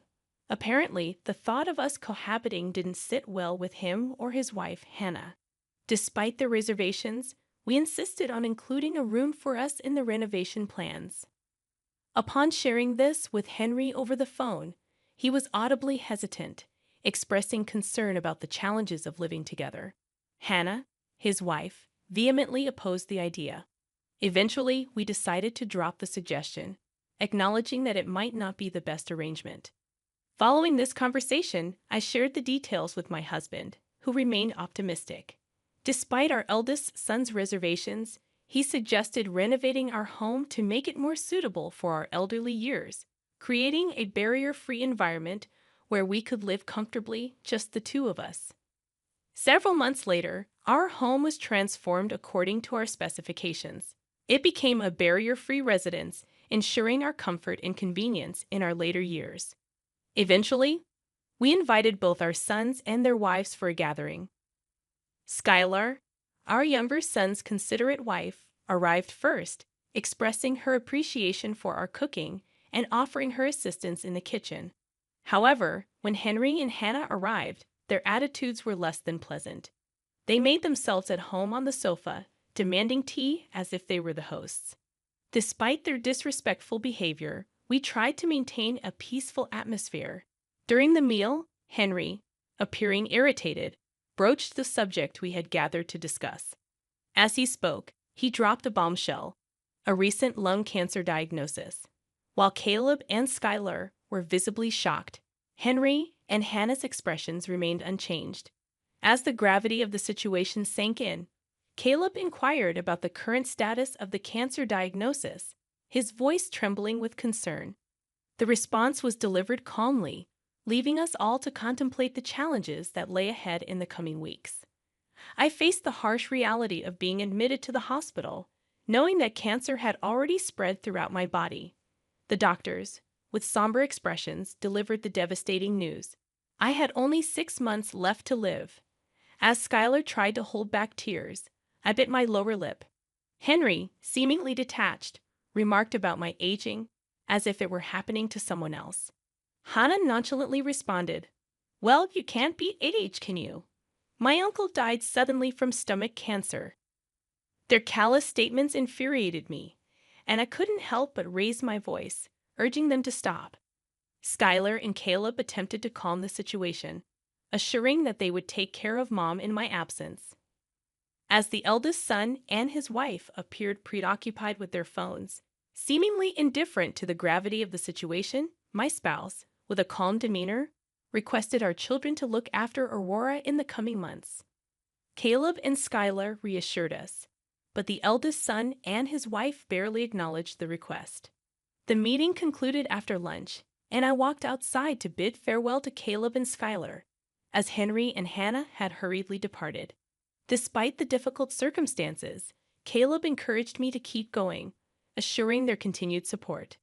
However, there was an unspoken tension between us and the eldest son's family. The following week, I opted for palliative care over surgery and chemotherapy, leading to my admission to the hospice. Caleb and Skylar diligently accompanied me every day, providing transportation and nursing care. Unfortunately, the eldest son and his wife never visited, even as my health deteriorated over 5 months. Fearing for my life, I implored my eldest son and his wife to attend, but their dissatisfaction was apparent. During their brief visit, Henry showed no compassion, avoiding any interaction with me. In less than 10 minutes, they hastily left, citing work commitments. After they departed, I noticed Hannah had forgotten her jacket. As I tried to return it, I overheard their callous conversation in the corridor. Hannah questioned the fate of the inheritance, while Henry grinned at the prospect of financial gain from the house refurbishment. Their focus was on the potential windfall rather than the imminent loss. Unable to bear the heartlessness of their conversation, I returned to the patient room. 2 weeks later, my husband passed away suddenly, leaving behind a family marked by indifference and greed. I wept beside my husband for an extended period, finding solace in Caleb and his wife, Skylar, who were there to console me. With their support, I managed to assume the role of the primary mourner and successfully led the funeral proceedings. After the funeral, when only close relatives remained, Henry couldn't contain himself any longer and spoke up about our father's inheritance. He seemed impatient, asking about his thoughts on the matter immediately. Caleb promptly reprimanded him, but Henry, dismissing the notion of the younger son having a say, insisted on discussing the inheritance right away. Exhausted, I exhaled a sigh and suggested we address the inheritance matter the following week. The eldest son and his wife sneered at the idea but quickly left for the day. The next week, both couples gathered at our house to discuss the inheritance. I made an announcement, stating that our father's inheritance amounted to $20,000. Henry seemed taken aback, and despite my calm explanation, he questioned the figure. I handed him a large envelope containing all the necessary documentation and asked him to review it. The expressions on Henry and Hannah's faces changed dramatically after scanning the documents. As they realized that the inheritance was indeed $20,000, Henry voiced his dissatisfaction, suggesting it was too little. Caleb interjected, proposing they should also obtain the house. I calmly explained that the lack of funds was likely due to the renovations our father diligently undertook to make the house suitable for our old age. I asserted my intention to keep the house and care for it as long as I lived, emphasizing that it was unjust for Henry to try to benefit on his own. Henry looked intense, as if ready to confront me, but Caleb intervened, holding him back. Caleb reminded Henry of our father's concern for me until the end. Despite my offer to divide the inheritance fairly, the eldest son and his wife persisted, suggesting that if they didn't want it, they should hand over their portion to them. Skylar and Caleb, however, expressed their intention to give up their inheritance, asking me to appreciate their contribution. The eldest son and his wife interrupted again, insisting that I should hand over their portion. I firmly rejected the idea, explaining that it was not going to happen. They showed no concern for my fixed income and difficulties, expressing their eagerness to accept the money. In response, Caleb reprimanded them, calling them scumbags and urging them to respect their elderly parents. Despite Caleb's admonitions, the eldest son and his wife remained unapologetic, implying that the elderly should keep to themselves and attend only weddings and funerals. It was a bitter moment, leaving a sour taste in the air. I lowered my head and clenched my fists, absorbing the hurtful remarks. Not only did they desire my husband's absence, but they also complained about the inheritance. To add insult to injury, they referred to me as a parasite. I couldn't fathom where I had gone wrong in raising them. Tears welled up, but I composed myself and addressed Henry and the others calmly. "I've heard what you're saying. Let's take a break for a moment," I said, keeping my emotions in check. The eldest son and his wife looked momentarily surprised, but their expressions quickly turned smug. "Is that so? That's even better than we could have hoped for. We no longer have to deal with the old lady. Lucky us," they sneered as they attempted to leave. While Henry and Hannah were making their escape, they made a snide comment to Caleb and his wife, implying that the responsibility of looking after the elderly lady now fell on them. Caleb and his wife rushed to my side as Henry and Hannah stormed away. They reassured me, offering their support and encouragement. As the months passed, I found myself at home, relaxing, when unexpectedly, Henry and Hannah visited, accompanied by Caleb. Confused, I wondered why they were back after we seemingly cut ties. They demanded to be let in, shouting at the door. Caleb apologized, and I allowed them into the house. In the living room, the eldest son and his wife started yelling, questioning why I had handed over the house without considering them. I calmly explained that Caleb expressed his desire to keep the house, preserving his father's memories. The eldest son and his wife appeared surprised, and I clarified that Caleb and Skylar had been immensely supportive. Henry, still bewildered, asked for clarification. I glanced at the eldest son's wife, who seemed ready to explode, and explained that I had decided to hand over the house because Caleb and Skylar had shown dedication and assistance. Expressing gratitude, I smiled warmly at Caleb and Skylar, thanking them for their unwavering support. The eldest son and his wife, dissatisfied, argued that I had promised to take over the residence on my own. I addressed them calmly, offering an explanation for my decision while maintaining my composure. "I considered giving it to you if you could respect both your father's and my wishes. Additionally, I've started receiving rental revenue." To the surprised eldest son, I sighed and explained gently, "Remember last year when my father, your grandfather, passed away? Caleb attended the funeral, but you claimed you couldn't because you were too far away. Well, your grandfather was a landlord with various properties and apartments. I finally received my inheritance and started earning rental income." The eldest son and his wife were thunderstruck. "No one informed us about this," they exclaimed. I calmly continued, "I've been earning roughly $2 million every year. It's simple to offer my son and his wife a home." The eldest son and his wife abruptly stood up, insisting that if it's about this, they should care as well. "Why should I give assets to someone who called me a parasite?" I asserted emphatically. "You're the ones who told me not to interfere with your life, right? So there you have it. Please don't leech off of me if you're going to label me a parasite." The eldest son and his wife appeared at a loss for words as I pointed to the door. "Isn't it true that our conversation is over? Please excuse yourself," I asserted. The eldest son pleaded, but I refused, urging them to leave. "Please pay attention to what I'm saying," he implored, grabbing my arm. I stared at him coldly, denying any excuse for him to call me Mom. "Can you also offer us a house or money?" "We have a problem," begged the eldest son's wife loudly. I looked at them both and responded, "Are you in trouble? What exactly do you mean?" The eldest son spoke tentatively, admitting they spent recklessly, expecting their dad's fortune and accumulating debt. I yanked the eldest son's arm away and scolded him. "Unbelievable. I never expected you to do something so dumb. You sow the seeds with your own deeds, so deal with the consequences." "Mom, that is simply excessive." I addressed their frustrated faces and announced, I'll begin transferring assets to Caleb through lifelong contributions from now on. I'm not going to pay you a single cent because I've severed relations with you. Please do not bother me again." Caleb stood up, supporting his promise that they should leave. The eldest son and his wife left, seemingly deflated. Caleb massaged my back as I recovered my breath. Subsequently, the eldest son and his wife allegedly borrowed more money, leading to bankruptcy.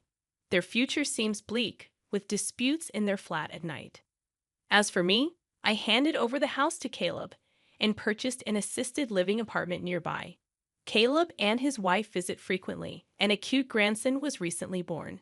Moving forward, I aim to treasure each day while cultivating a positive relationship with my second true family. That is my future strategy.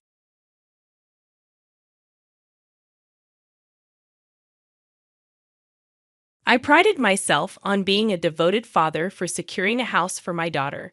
However, my husband, without consulting me, decided to use my money to purchase a luxury apartment.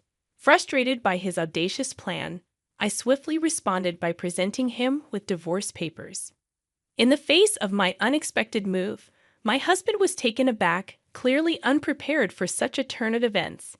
With a smirk, Jocelyn Anderson, a 50-year-old office worker with a passion for French since my student days, initiated what I considered the real retaliation. Let me take you back a bit. I had been married at 23, but my first husband passed away just 6 months into our marriage due to a tragic traffic accident caused by a drunk driver. Although I received $500,000 as insurance money, no amount of wealth could bring my late husband back. During that period of mourning, Ernest Anderson, a compassionate colleague from the same company, provided solace by lending a patient ear to my stories. Gradually, our connection deepened, leading to our remarriage when I was 25. Fast forward to the present, and my daughter, Christina, now an independent illustrator, had stirred tension in our family. Disagreements over her education arose during her senior year of high school. Ernest had always imposed his ideal path for Christina, envisioning her attending a prestigious university and pursuing a conventional career in a big corporation. His expectations clashed with Christina's passion for illustration, a talent she had cultivated since childhood. Despite my initial support for Ernest's educational decisions, I found myself at odds with him when Christina expressed her desire to attend an art university to become an illustrator. While I was open to embracing her chosen path, Ernest vehemently opposed it, insisting on a conventional trajectory that clashed with our daughter's dreams. The struggle over Christina's future had become the battleground, and the real retaliation was about to unfold. I opted not to embark on a freelance career initially, choosing instead to work for a company. Christina shared her aspirations to become an illustrator, but my husband dismissed her dreams, considering it merely a pastime with drawings. His harsh words compelled me to defend Christina's autonomy, asserting that it was her life, and she should have the opportunity to pursue her passion. This stance only fueled his anger, as he asserted that it was his daughter and that a child's role was to fulfill their parents' dreams. He adamantly believed that if Christina followed his prescribed path, she would unquestionably find happiness. I was taken aback by his biased views, hoping he would eventually understand and support our daughter's choices. Unfortunately, my optimism was misplaced, leading to a deep rift between us. Despite my financial support for Christina's education and living expenses, Ernest remained dissatisfied, continually expressing his discontent. Even after Christina successfully gained admission to her preferred art university and secured a job as an illustrator, Ernest refused to acknowledge her achievements. His complaints persisted, questioning the worth of the money spent on tutoring and labeling her a failure. Christina, resilient in her pursuit, worked energetically, occasionally sacrificing weekends and sleep for her craft. However, Ernest's attitude towards her job remained unchanged. Moreover, he became harsher towards me for supporting Christina, criticizing everyday aspects of our household. Realizing this was his true nature, I found staying at home increasingly painful. Fortunately, Our work roles in different departments at the same company spared me from daily confrontations. Yet, amidst this strained dynamic, Ernest surprisingly declared his intention to buy Christina a luxury apartment, citing her importance as his daughter. Despite his apparent disdain for her career choice, this sudden change in attitude raised suspicions, prompting me to question his motives. Doubts crept into my mind about whether Ernest even had the financial means to purchase a luxury apartment. Observing my reaction, he coldly smirked and disclosed his plan, stating that I would be the one footing the bill. Shocked, I protested, urging him not to make such decisions without consulting me. Angrily, Ernest snorted, revealing his knowledge of the $500,000 insurance money from my late husband, suggesting I use it to fund the apartment. He callously declared his intent to live there with Christina, emphasizing that both she and I were ultimately his possessions. Fueled by a fierce anger, I could not fathom his vindictive scheme and the audacity to exploit crucial insurance money for such a purpose. In response, I retaliated without mercy, presenting him with divorce papers. Astonished, Ernest likely hadn't anticipated my preparedness, but this marked the commencement of my real retaliation. Facing him with a smirk, I explained my long-standing lack of trust in someone who discriminated against his own daughter and expressed my exhaustion with constant criticism. I disclosed my decision to divorce him, clarifying that I had been contemplating it for a while, waiting for the opportune moment.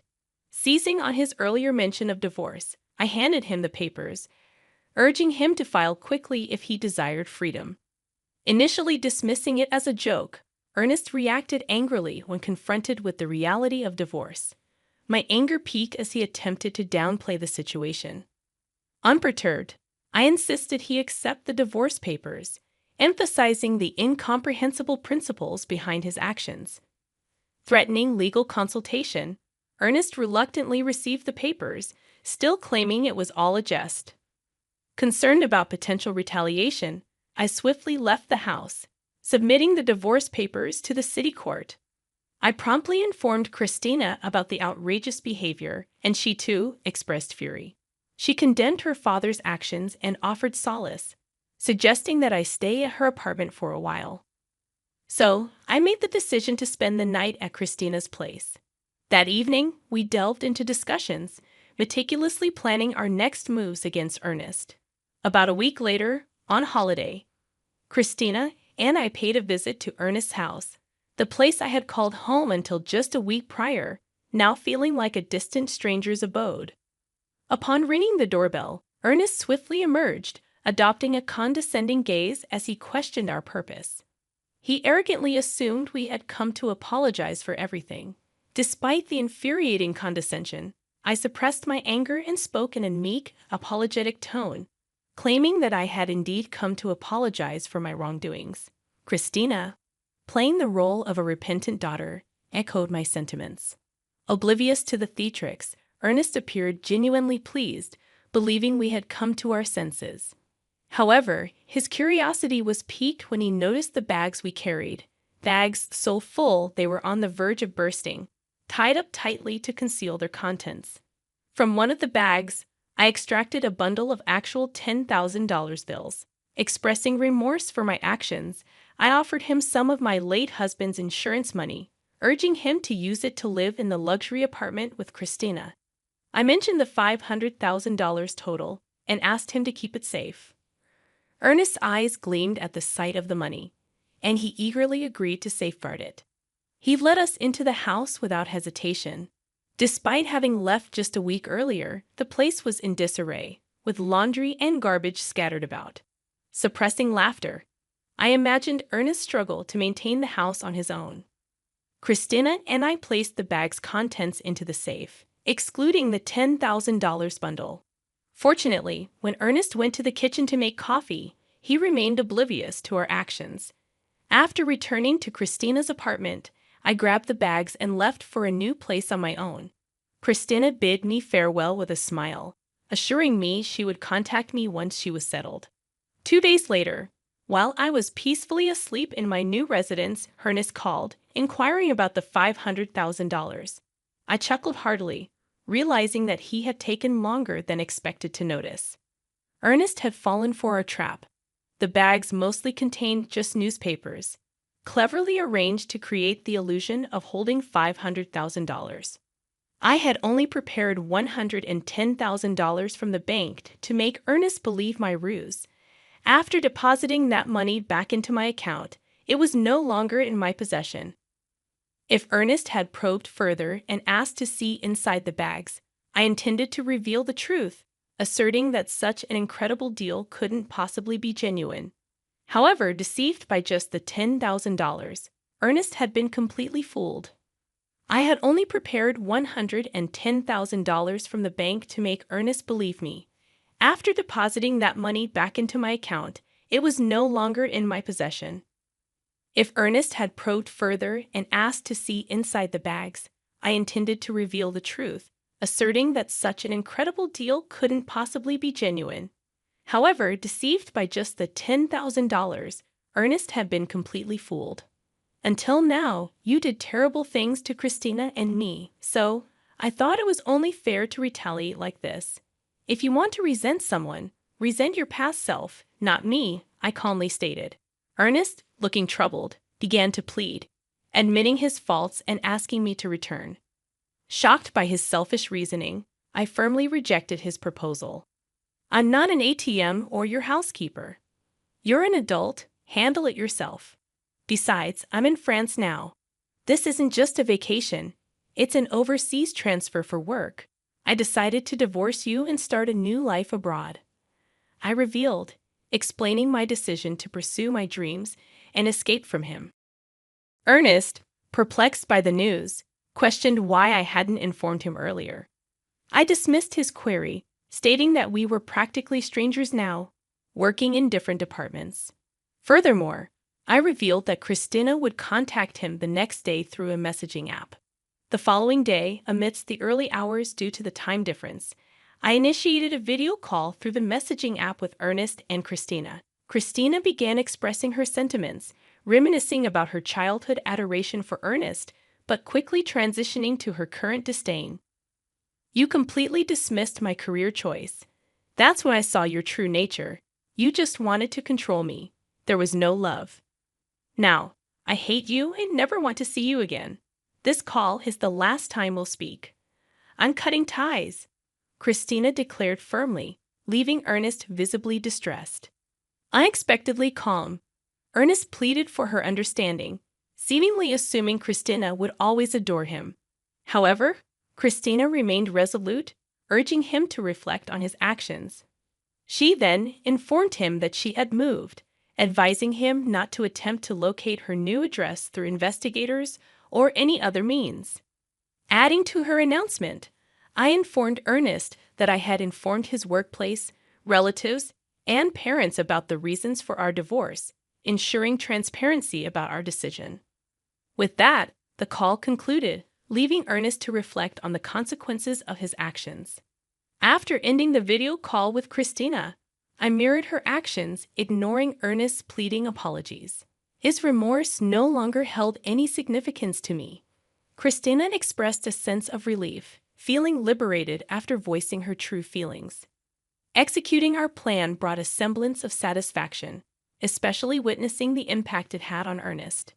In the aftermath, Ernest faced consequences at various fronts. He became uncomfortable at work and eventually resigned. Disowned by relatives and parents, he had to abandon the luxury apartment purchase. His disruptive actions even led to a scene at Christina's workplace, resulting in a ban for entering. Ernest's selfish choices resulted in a cascade of losses, and he retreated into a reclusive existence at home. Attempts to contact him for work-related matters were in vain. When a colleague finally visited his house, they encountered a disheveled Ernest with a wild beard, lifeless face, and a nauseating odor emanating from his abode. His once home had transformed into a ghostly garbage dump. Observing Ernest's miserable life, I couldn't help but think that he was reaping what he sowed. Meanwhile, I found happiness in my new life abroad, overcoming cultural barriers with careful communication and relishing the use of my French skills. The decision to transfer overseas proved to be a rewarding one. Christina, thriving in her career as an illustrator, had been entrusted with significant projects.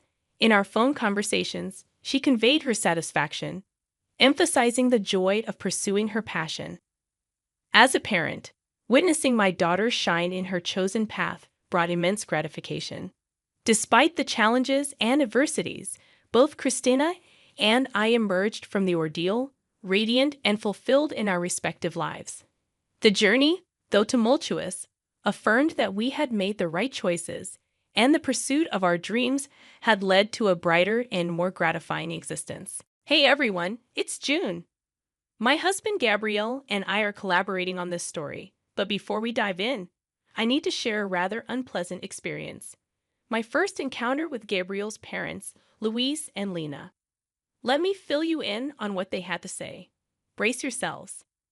I can't believe you date someone like Gabrielle, a real underachiever. This woman has no redeeming qualities. She merely works a desk job in a small office. How on earth will she provide us with a good life? Mom, I love June, and she's the only one for me. I don't care about her income or job. I never cared about those things. Well, we care, Gabrielle. We've made that clear from the start. If you paid any attention, you'd know. Listen, Gabrielle, if this girl doesn't bring more to the table, she can't be our daughter-in-law. We won't approve. Find someone else. No, Mom, June is the one for me. I'm going to marry her. I had the entire proposal planned, and now you've ruined everything. I was stunned as this conversation unfolded.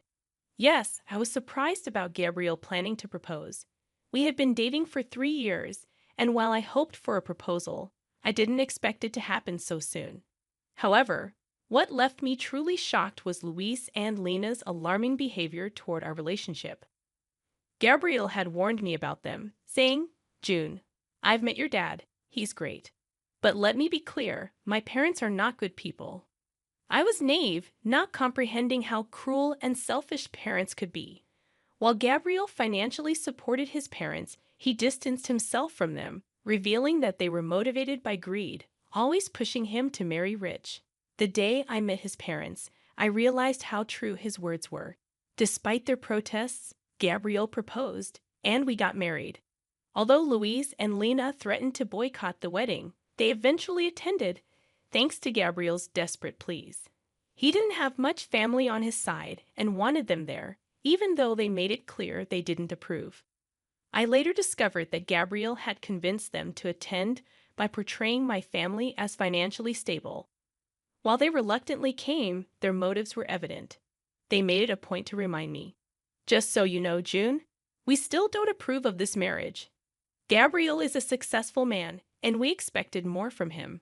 He really disappointed us by not marrying rich. We wouldn't have come if we thought you had nothing. Thank God your father at least has something to his name. I hope you don't forget us and our gracious presence today when you finally get the house inheritance. Guys, I'm getting married today. My father is healthy and fine, and there's absolutely no reason for you two to even mention an inheritance today.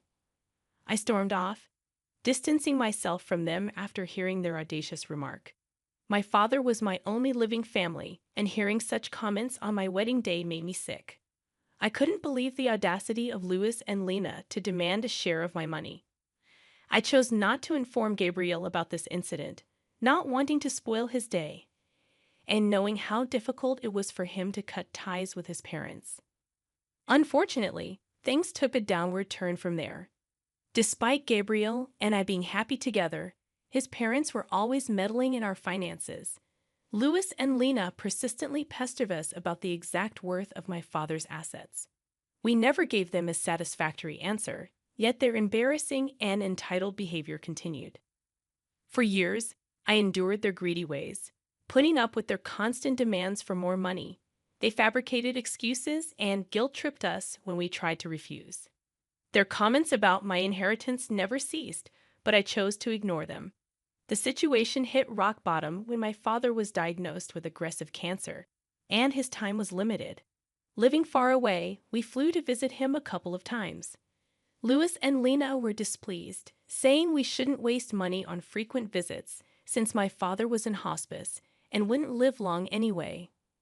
I vehemently disagreed, asserting that visiting my dying father was not a waste of money. What we did with our finances was our choice, and Louis and Lena had no right to dictate. Their lack of support and covert requests not to visit my father infuriated me. Thankfully, Gabriel stood up for me and shut down their insensitive conversation. From that day onwards, I was determined to teach them a lesson once I was in a better place. I vowed to show them their place. My father passed away around 3 months after his diagnosis, and I was devastated. I really didn't want to lose him that fast. Witnessing his declining health, I knew it was time. Despite the difficulty, Gabriel was my rock throughout the entire time. He held my hand while I flew to my father's town to arrange his funeral. Louis and Lena were only blowing up my phone, demanding to know about my inheritance and how much I planned to spend on the funeral. I was disgusted with those messages, and so was Gabriel.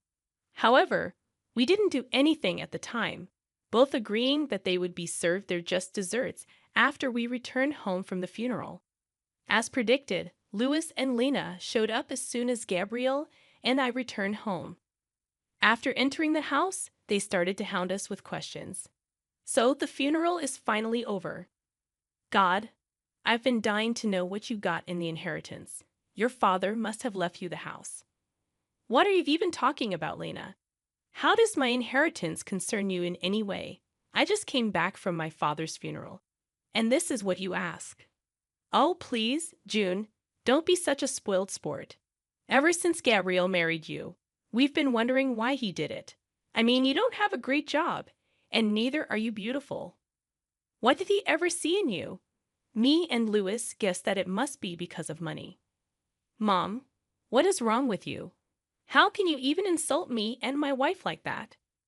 We married each other for love. I have told you this countless times. At least have the decency not to bring it up today. Gabriel, there's no reason to be so dramatic. We're simply asking her a question. Your wife can just answer us and satisfy our curiosity. We don't mind if you married June for money. In fact, we would be happy to know that you've bagged the great prize. You are truly horrible parents to accuse your own son of being a gold digger. You two are insane. I wonder how a great man like Gabriel was born to such disgusting people. Enough with the small talk, June.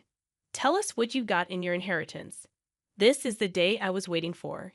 Your father must have left you something. Gabriel told me that he lived in a big house. You could just tell now and buy us a house instead. We will make great use of the money. Besides, we are your parents now. Hearing this made my blood boil, and I seethed with rage while Gabriel looked at his parents in disbelief. Even he couldn't comprehend the fact that his parents could be so greedy and selfish. My father wasn't even dead for a month, and they were already planning to spend my inheritance on themselves. Hell, they even started to call themselves my new parents. At that point, I knew I had to do something. For years, I had put up with them for Gabriel's sake. But today was the day for a change. I wanted to show Gabriel just how bad his parents were, I said. Actually, my dad didn't have the house in his name when he died. I'm sorry to tell you that he did own that house for a long time, but he had to let it go for reasons. What? So you're telling us that your father didn't even own his house anymore? No, like I said, he owned it a long time ago. He had to let go of the house very recently, so no, I did not get the house or any inheritance, as they say. Oh my God, so your father was a poor man after all. I knew you were too cheap to be wealthy. Your father couldn't even keep his house till the end. That poor man died with no house under his name. Leave our son, as you're good for nothing. Mom, our marriage isn't over just because she didn't get an inheritance. You can't just ask her to leave me because of a stupid reason like that. Don't speak over us, Gabriel. We won't allow you to continue this marriage anymore. You have disappointed us by marrying into a poor family. You didn't once think about how you could keep your parents happy. I'm ashamed to have a son like you. June, I'm sure you must have trapped my son into marrying you. People like you can use cheap tricks to lure men. Your final plan was to cut us off and enjoy my son's money alone. Well, guess what, June? I won't let that happen. Louis and Lena started to harass Gabriel to give me a divorce and leave. They told him that he should marry a rich girl so that my in-laws could live the life of luxury they always wanted. Gabriel was getting upset and started to break down. I knew that I had to take the opportunity to help him make a decision. Gabriel, are you going to let your parents do this to us? I have put up with their gold-digging ways for a long time now. I didn't open my mouth because you felt guilty cutting them off. Are you still going to continue to keep them in our life? I don't think we can come back from this. June, I've had enough as well. Mom, Dad, today you have shown me just how bad you are. For years, you have used me to fulfill your dreams. I won't tolerate this anymore. Don't be stupid, Gabriel. This girl would influence you and take you away from your family. We are doing this for your own good as well. We didn't spend money on you so that you can go do charity for someone else. You need to divorce your wife and start afresh. There is still time for you to get a rich wife. We will help you. This time you have made too many mistakes on your own. No, I won't leave my wife because she didn't get an inheritance. I'm done being a puppet in your hands. I will stay with June. You two won't be allowed in my life anymore. What will you do by keeping June in your life? This is not what we ever wanted. She's totally unworthy of you. If you stay in this marriage, we don't want anything to do with you anymore. We won't help you when she robs you and leaves you destitute. Seeing Lena and Louis's horrible behavior, I finally decided to reveal the truth to them. I knew that telling them about my true net worth would make them beg and plead at my feet. I wanted to go all out on them. I wanted Gabriel not to regret his decision in any way, so I said, there will be no need for that, guys. I don't need to rob Gabriel and take his money. I have plenty of money on my own, and I will take care of Gabriel just fine without your help. Look who's talking. You don't have to lie to us to make yourself look better, June. We know the truth. Yes, the truth is that you are the daughter of a poor man, and you don't work a good enough job to make lots of money. In a few months, you will go after Gabriel's money once you are destitute. Well, actually, I am not a poor man's daughter. I have 50 million in my bank account.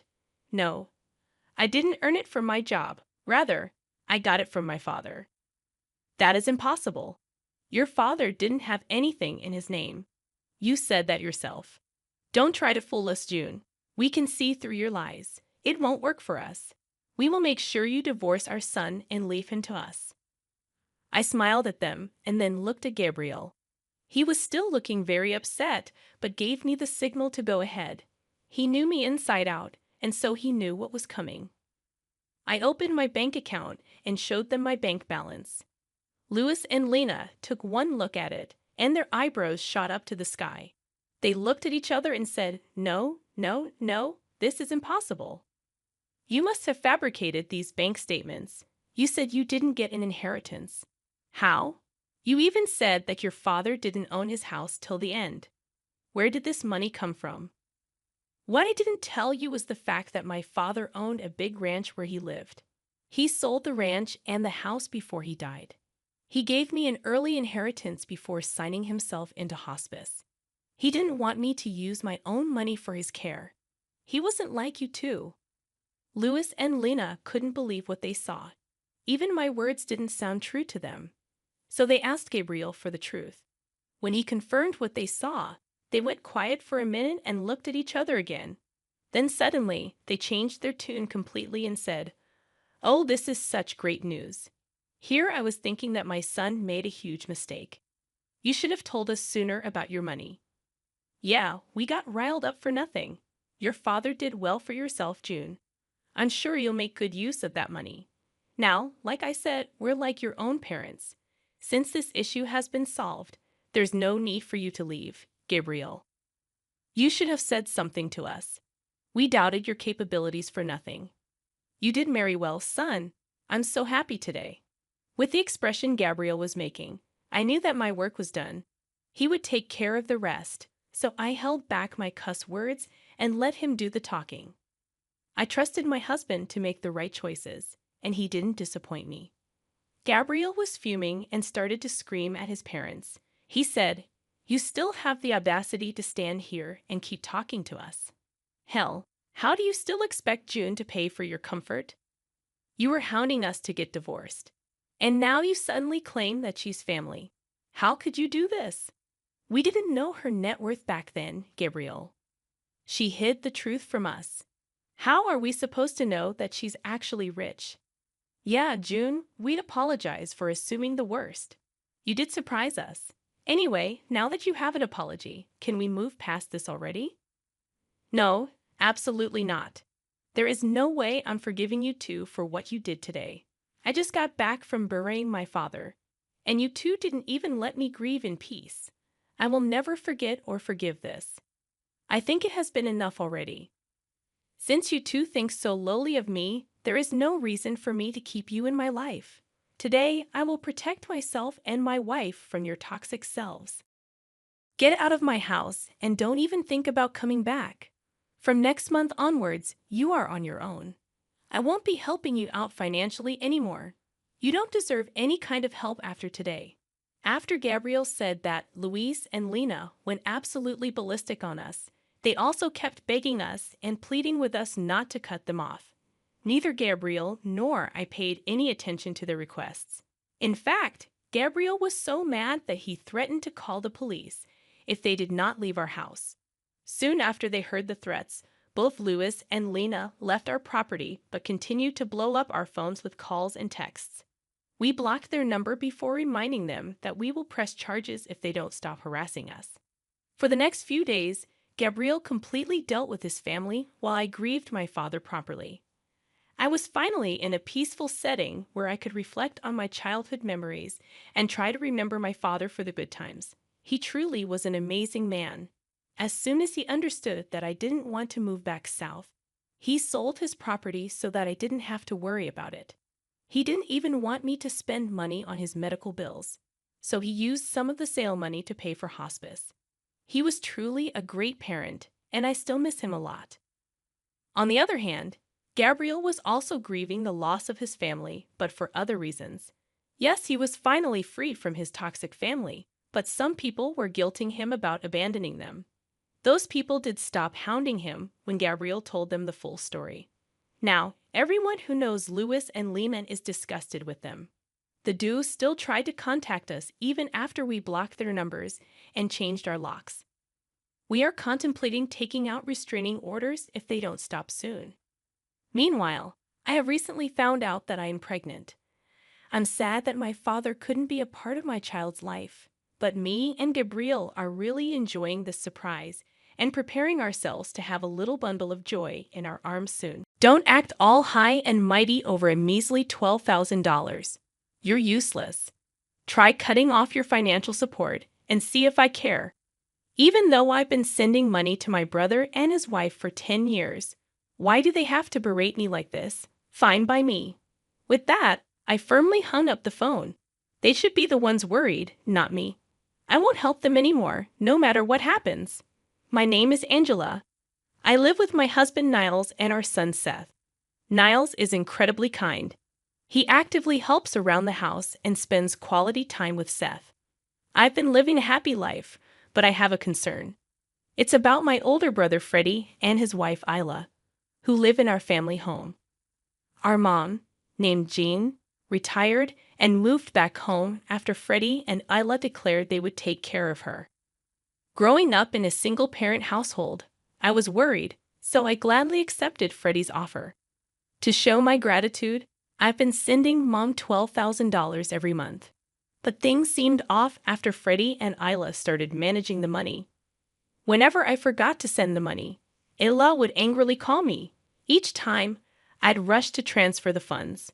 Mom's behavior also seemed strange lately. She's been distant on the phone, often comparing me to Freddie. Freddie has always struggled academically and isn't athletic. Mom used to complain about how Freddie didn't study as much as I did, but now the tables have turned. I didn't understand why Mom's attitude changed, but I never stopped the financial support. At the beginning of a new month, Isla calls my cell phone as usual. "Did you forget this month's money? What's the deal?" she scolds. I'm sorry. I'll transfer it right away. You're so clumsy. How do you even manage to raise a child? Illa berated me, urging me to transfer the money quickly. I felt like I was being extorted and uneasy about the whole situation. Is this how financial support is supposed to work? Isla's aggressive behavior started when she first met our family. The first time she saw me, she scoffed. Who's this plain girl? Freddie's sister. No way. I was taken aback. I never expected such a comment from someone I just met. Mom defended me, and I remember that clearly. Ayla's attire was a miniskirt and a flashy leopard print jacket. Isn't it inappropriate to wear that to meet your fiance's family? I thought so, but I didn't say anything. Ayla's behavior only escalated from there. I vented to my husband, who was also upset. I found solace, but the idea of having her as family was disconcerting. However, Freddie wasn't the most sensible person either, so I assumed I'd get used to it. Their behavior worsened after moving into the family home. I wondered if Mom was okay living with them, but with work and raising Seth, I couldn't visit Mom and was left in the dark about the details of her well-being.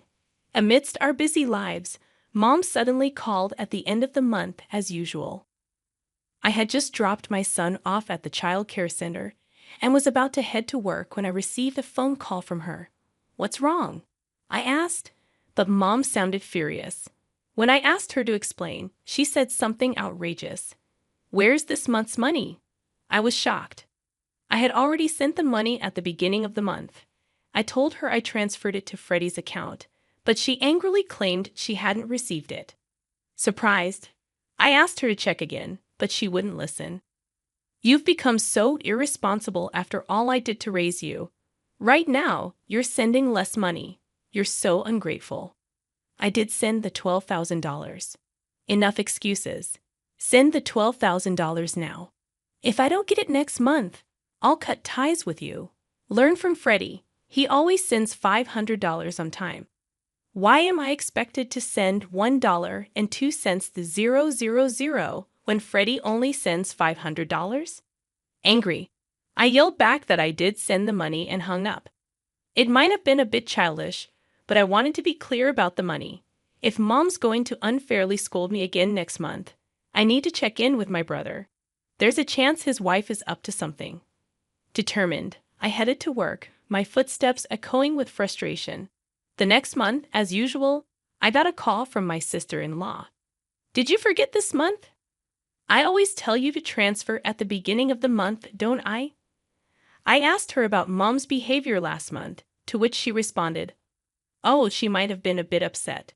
But I leave everything about Mom to Freddie. If you're concerned, ask him. More importantly, make sure you transfer the $1.02 to 000. Got it? She hung up without waiting for an answer. Taking her advice, I decided to contact my brother. Hey, I wanted to talk about Mom, I said. He responded with annoyance. What now? I told him about the angry call from Mom last month and how she was upset about not receiving the money. To my shock, he said, we're struggling too. Since moving back home, we decided to give Mom $500 from your $12,000 and $500 from my salary. We used the rest this month. We had some extra expenses, so we used all of your $1.02 to 000. I was stunned. I couldn't fathom that my money was being used by my brother instead of Mom. Filled with anger, I confronted him, but he skillfully dodged my questions, leaving me feeling helpless.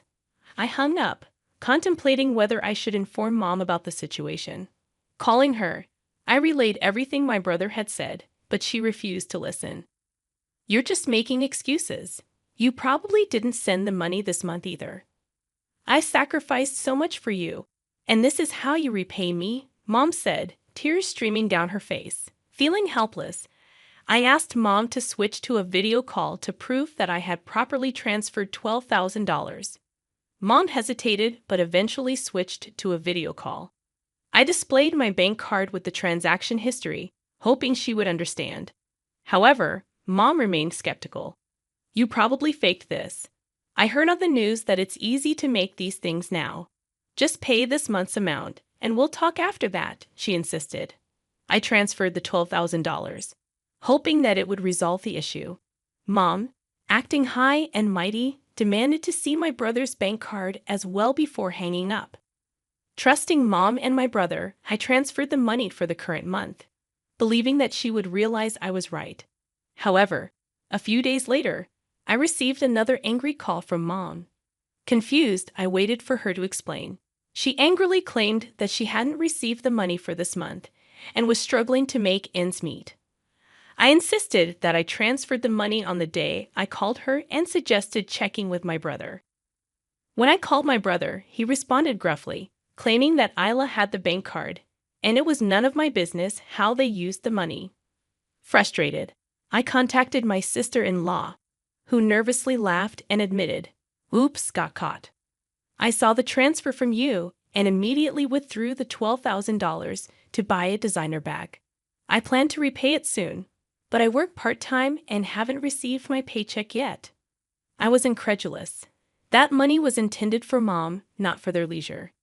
Angrily, I demanded she return the $12,000. However, my sister-in-law snapped back, "Don't act all high and mighty over just $1.02 the 000. You're useless. You're a full-time worker. You must have more money. Just transfer another $1.02 the 000. I was furious. I couldn't believe my money was being used like this. That weekend, I went straight to my parents' house, and my brother and sister-in-law seemed surprised by my sudden visit. Mom welcomed me in, asking if I brought the money. I stated that I had transferred the money and wanted to confirm it, intending to see my brother's bank card. When I confronted my sister-in-law, she made a disgusted face. "Lila, you have the bank card, right? Show it to me." "Why should I show it to you?" "Because I transferred $12,000 to my brother's account," I insisted. However, she refused to show me. "You said you'd return it, right? You've received your paycheck by now, haven't you?" When I glared at her, she tried to dodge the question. "You're trying to blame me for not transferring, aren't you? I've transferred it properly." As we argued, Mom shouted in anger, "Angela, enough. I thought you brought the money. Lila would never misuse it." She pushed me towards the door. "If you came here for that, then go home. You're no longer my daughter." In my anger, I retorted, "Fine, I'll stop sending money. You might not know, but my brother and his wife aren't as good as you think. They told me they only give you $500 out of the $1.02 the 000 I send. They're deceiving you." "You're lying." "Then I won't send money anymore," I declared. My brother sneered. "Go ahead and stop. If you do, we're done." Gladly, I left my family home with those words. I'm done. I won't help them anymore, no matter what happens. When I told my husband about what happened at my family home, he comforted me, saying, "Angela, you've been sending $12,000 for 10 years. It's okay to stop. Don't worry about it. Plus, your brother and his wife are there, right? They'll manage somehow." "You're right. I'm sorry it came to this. It's okay. It's not your fault. Besides, sending money is a gesture of goodwill, right? Everyone's an adult. If they wanted to, they could get full-time jobs. You don't need to worry about them." Hearing that from my husband, I felt reassured. Right. Sending money is a matter of goodwill. My brother is an adult and has ways to earn money. I don't need to support my brother and Mom's life, nor should I be forced to. I guess I've always felt obligated because I've been cleaning up after my brother and Mom's mistakes for so long. I've always wondered why you had to take care of your family and brother. It seemed strange, but I thought you were okay with it. Then it was fine. But now your family is me and Seth, right? You can help your family and brother if something happens. But you don't need to guarantee their livelihood every month. Hearing that from my husband felt like a weight had been lifted off my shoulders. Then, in the middle of the next month, my mobile phone rang incessantly. It was my brother and his wife. I had planned to sever ties with them, so I was curious about the call. "Hello? Why didn't you send money this month? I told you I'd stop. Besides, you don't need it. You have each other, huh? Are you sure about that? We're done." I have nothing to do with you anymore, I said, hanging up. That evening, my sister-in-law was waiting outside my house when I returned from work, holding my son's hand. I was taken aback as she approached me aggressively, berating me in the hallway of my condo. Do you think you can get away with this? What do you mean? We've cut ties. Don't come here again. Hearing that, she stomped her foot in anger, yelling and cursing. Someone from the neighborhood must have called the police because they arrived shortly after. She was taken away by the police. In disbelief, I immediately called my brother. Lus stormed into your place and got arrested. Why did that happen? It's cruel of you to call the police. We're family.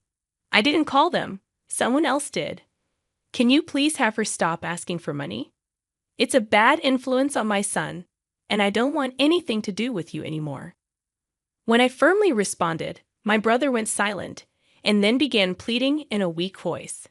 Look, I work part-time, and Ula works part-time too. Mom's pension is small, and we can't live without your $12,000. You get that right. Most of the $12,000 goes to Ula's leisure, so you should be fine, right? No, it's not like that. Sure, she spends a bit recklessly. But we need the $12,000 for our lives. Please send it this month.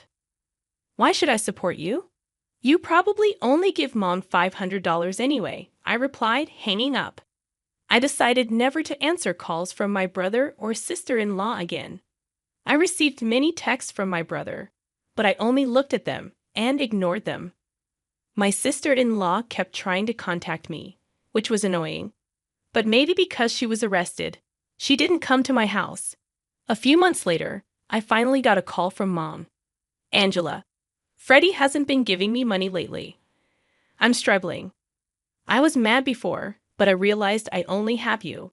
Mom's voice sounded weak. She then started complaining about how my brother and his wife had been treating her lately. They're terrible. They don't even give me $500 now, and they're living off of my pension. I told them to get full-time jobs if they need money, but they don't listen. Lud is hardly ever home. What should I do? Mom began to cry in a heartbroken voice. However, I didn't feel sympathy for her. I had trusted both Mom and my brother, but they betrayed me. On top of that, they told me we were done to begin with. I went to college without borrowing money from Mom. I even paid off my brother's student loans that Mom had been burdened with. That's more than enough. Mom, if you don't want your pension taken by them, why not kick them out of the house? They're adults. They can manage on their own. I gave that piece of advice and ended the call with Mom.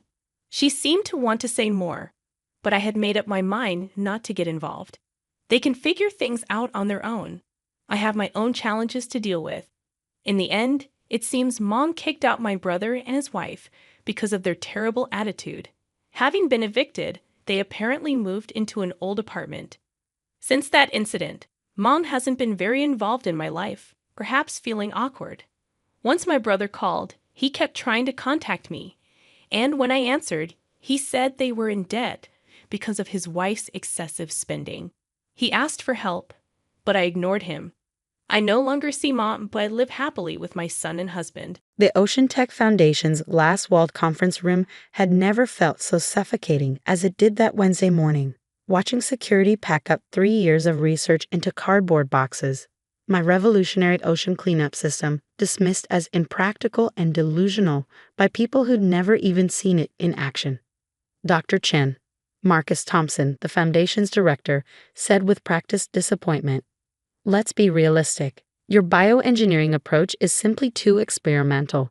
The board needs proven solutions, not science fiction." I carefully wrapped the model of my cleanup system, a network of engineered microorganisms designed to break down plastic waste without harming marine life. The prototype that had already shown remarkable results in controlled testing. "The test results are clear," I said quietly. "If you just look at the data from the Pacific trials." "Enough," he waved dismissively. "Your funding is terminated. The Foundation needs practical solutions, not fantasy projects about plastic-eating bacteria." My name is Dr. Sarah Chen, and until today, I was the lead researcher at one of America's largest environmental organizations. But I committed the cardinal sin of environmental science. I proposed a solution that seemed too good to be true. Tom, my research assistant, caught me at the elevator. "They're already shutting down the lab," he whispered. "But don't worry, everything important is backed up. All the test data, all the genetic sequences." I nodded slightly, touching the hard drive in my bag. "The Pacific samples. Safe in a secondary lab. They don't even know it exists." "Good. Those samples would prove everything." The San Francisco fog felt appropriate as I walked to my car, my mind racing through the events that had led to this moment. The breakthrough had started with a simple observation: a unique strain of bacteria found in the Pacific garbage patch that had naturally evolved to metabolize certain types of plastic. But it wasn't just consuming the plastic. Through careful bioengineering, we'd enhanced its capabilities, creating a strain that could break down multiple types of plastic waste while producing harmless byproducts that actually nourish marine life. My phone buzzed. A message from Dr. Emily Wong at Scripps Oceanographic Institute. "Just heard about ocean tech. Those fools. But Sarah, the latest DNA sequencing results. This is bigger than we thought." Emily had been quietly running parallel tests, validating our results without the Foundation's knowledge. She'd seen the same remarkable plastic degradation rates in her samples. "The backup lab?" I texted back. "Fully operational. Your latest batch is showing even better results than predicted." I smiled, thinking of Thompson and the board, so certain they'd shut down a fantasy project. They had no idea that the most important research was happening completely off their radar. The thing about environmental science is that it's not just about the research. It's about funding, politics, and established methodologies. Question those and you become a threat to the entire system. I learned that lesson 2 months ago when I first presented my preliminary findings to the board. "This is nonsense," Thompson had declared, barely glancing at the data. "You're suggesting that we can clean up millions of tons of ocean plastic with bacteria? It's absurd." "Not just bacteria," I corrected. "Engineered microorganisms specifically designed for this purpose. Look at the degradation rates." But they hadn't wanted to look. Traditional cleanup methods brought in reliable funding. My approach threatened that comfortable paradigm. What they didn't know was that we'd already started a larger-scale trial. 3 test sites in the Pacific garbage patch, carefully monitored and showing unprecedented results. Areas where plastic waste was literally disappearing, replaced by healthy marine ecosystems. My apartment felt empty that evening as I set up my makeshift research station on the dining room table. My laptop connected to our secure server, displaying test data that would make Thompson and the board choke on their certainties. The results were undeniable. In just 6 weeks, our engineered bacteria had broken down over 60% of the plastic waste in the test areas. Water quality readings were actually improving. Marine life was returning to previously dead zones. My phone rang. Dr. James Martinez from Woods Hole Oceanographic Institution. "Sarah," he said when I answered, "I just reviewed your latest trial data. This is revolutionary. How quickly can you get to Massachusetts?" I'd met James at a conference last year, where he'd shown unusual interest in my unrealistic approach. "They seized my official research," I told him. "But not everything, I hope." The question was careful, measured. "No, the important data is safe." "Good." He paused. "Because I have something you need to see. Remember those anomalous results I mentioned in my Arctic samples?" My heart started racing. The same degradation patterns. "Exactly. And Sarah, the bacteria are adapting to colder temperatures naturally. This could work in any ocean environment." I sat down hard, my mind spinning. Independent confirmation from one of the world's top marine research institutions. "We need to meet," I said. "But not here. They'll be watching." "Already planned. There's an international marine science conference in Sydney next week. Thompson and his crowd won't attend. It's too focused on experimental approaches. But there's someone you need to meet. She's been seeing similar results in the Indian Ocean." I glanced at my screen, where test data showed the impossible plastic waste disappearing at rates that defied every existing cleanup model. "Send me the details." After hanging up, I dove back into the data. The pattern was becoming clearer with each analysis. Our engineered bacteria weren't just consuming plastic. They were evolving and improving in the wild, adapting to different conditions while remaining safe for marine life. My phone buzzed again. A message from our monitoring team at one of the test sites. Dr. Chen, the latest satellite imagery. The plastic concentration is down 70%. Marine life readings are off the charts. What you've created, it's actually healing the ocean. I thought of Thompson and the board, so certain in their dismissal. They called my research impractical, my theories delusional.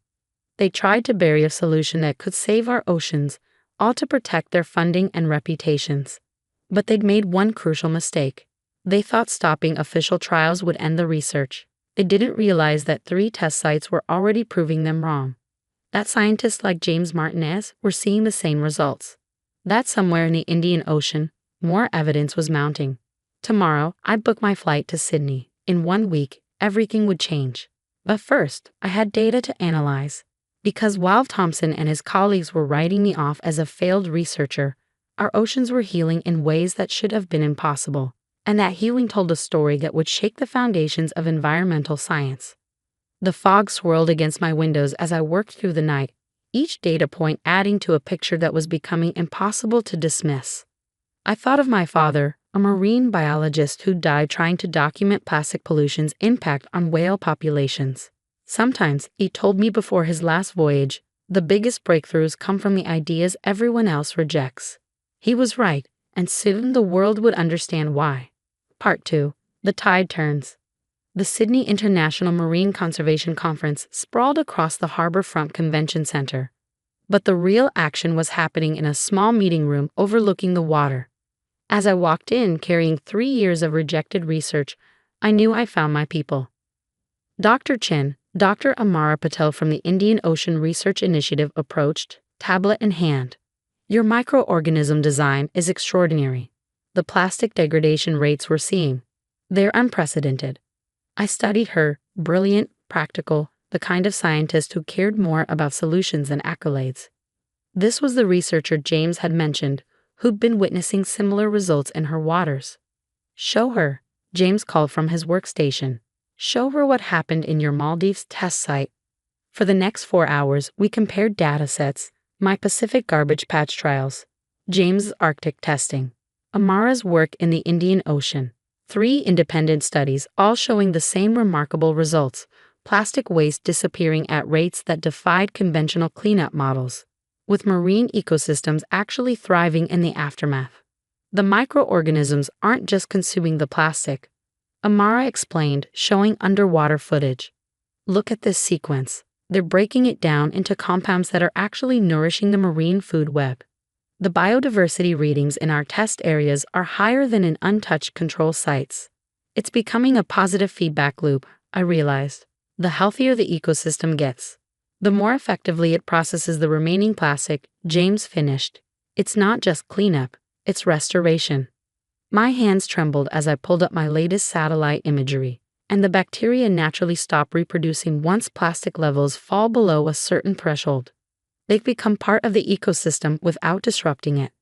Self-limiting, Amara smiled. Nature's perfect balance. The implications were staggering. Current ocean cleanup methods were expensive, energy-intensive, and barely made a dent in the problem. But we found a way to harness nature's own processes to not just remove plastic, but restore damaged ecosystems in the process. My phone buzzed, a message from Tham. Thompson is claiming credit for early research on your project at the EPA conference. Says it was too dangerous to pursue. What should I do? I smiled. Nothing. Let him talk. We have bigger plans.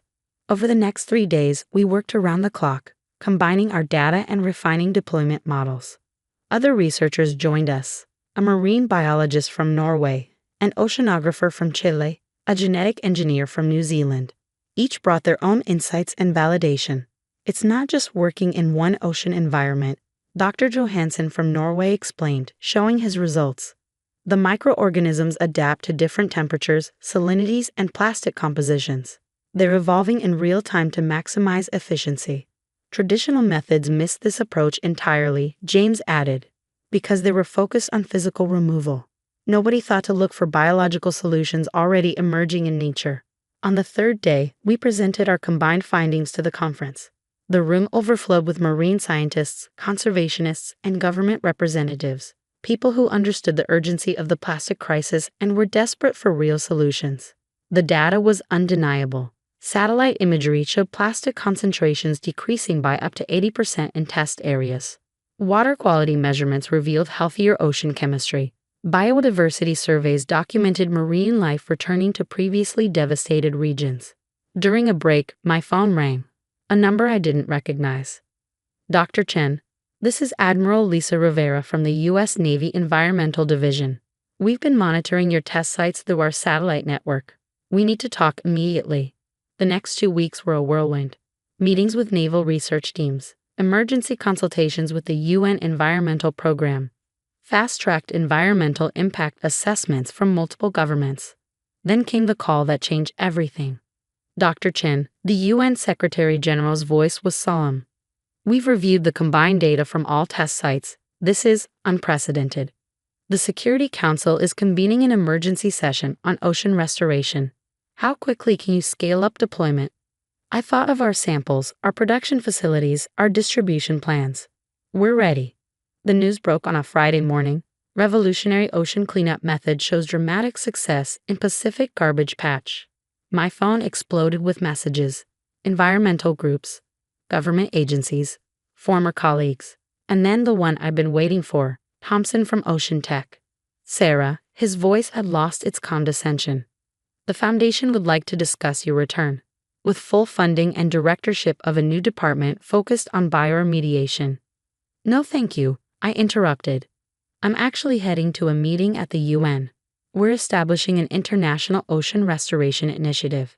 I'm leading the scientific team. The silence was delicious. The next months were intense. Training deployment teams, setting up bioproduction facilities, working with governments to coordinate global release strategies. But the results exceeded our wildest hopes. Satellite imagery confirmed dramatic reduction in plastic concentrations across all test regions. Marine life flourished in areas that had been virtual dead zones. Coastal communities reported cleaner beaches and rebounding fish populations.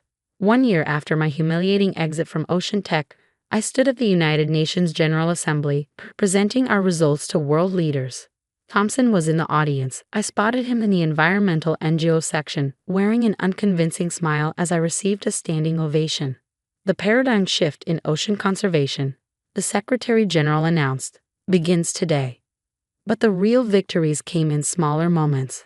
A sea turtle sanctuary in Costa Rica reporting record hatchling survival rates. A fishing village in Indonesia seeing fish stocks return after decades of decline. A coral reef in Australia showing signs of recovery after years of plastic-induced stress. James now runs the Atlantic Deployment Initiative. Amara coordinates efforts across the Indian Ocean. Tham leads our monitoring program, documenting ecosystem recovery worldwide. Last week, I received a letter that made me cry. Dear Dr. Chen, 20 years ago, I watched my father's fishing business collapse as the oceans died around us. Yesterday, my son caught more fish in our local waters than I've seen in 2 decades. You didn't just clean the ocean, you gave us back our way of life. Thank you for not giving up when they tried to stop you. Carlos Mendoza, Puerto San Carlos, Mexico. I keep that letter in my office at the new Global Ocean Restoration Center. Next to it sits a framed copy of my termination notice from Ocean Tech. Signed by Thompson. Together, they remind me that breakthrough moments often look like failure to those too invested in old ways of thinking.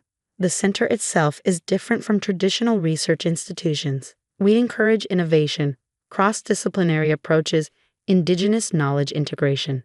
Every researcher is taught to look for solutions that already exist in nature, to follow the evidence even when it challenges convention. Thompson left Ocean Tech last month. His replacement has approached us about collaboration, though they call our technology by a different name now. It doesn't matter. What matters is that the oceans are healing. My father's photograph sits on my desk. Sometimes, late at night when reviewing satellite imagery of recovering ocean regions, I imagine telling him about all this. About how his death led to discoveries that are saving the very ecosystems he loved. About how sometimes the biggest breakthroughs come from the ideas everyone else rejects. The microorganisms we engineered are now deployed in all major ocean garbage patches. The restoration protocols we developed are taught in marine science programs worldwide. What was once dismissed as impractical and delusional has become the foundation of a new era in environmental restoration. Last month, a young marine biologist approached me with an unusual observation. Some of our microorganisms had developed the ability to break down previously resistant microplastics. Everyone says it's just an anomaly, she said nervously. But I think there's something more happening. Look deeper, I told her. Nature often solves problems before we even understand them. Her discovery is already helping us address the most persistent forms of ocean plastic pollution. The old guard still resists sometimes. Change is hard, especially for those who built careers on previous approaches. But the results speak for themselves. Every new satellite image shows expanding zones of recovery, blue spaces where there were once islands of garbage. Yesterday, I spoke at a marine science graduation. A student asked what it felt like to be escorted from Ocean Tech that foggy Wednesday morning. It felt like failure, I admitted. But sometimes, what looks like failure is actually the first step toward breakthrough. The important thing is to trust nature's wisdom, even when everyone tells you you're wrong. The battle for our oceans isn't over. There are still challenges to solve, still damaged ecosystems to heal. But we've changed the approach. We've learned to work with nature's own intelligence rather than imposing our limited solutions. And it all started with a fantasy project and the courage to see possibilities where others saw only obstacles. You can't even handle household chores, so we might as well get a divorce, Tom, he said with a smirk as he entered the hospital room. I was connected to various medical devices, and a girl I didn't recognize stood by his side. Little did Tom know I had assets worth $6 million, and divorce in this situation would be a matter of life and death for a housewife like me. Fine, he has the divorce papers, I thought to myself. I couldn't be with a man who verbally abused his wife in such a state. I reached into my bag, pulled out the divorce papers I'd always carried with me, and handed them to Tom with a grin. He accepted them. Now I can say goodbye to you.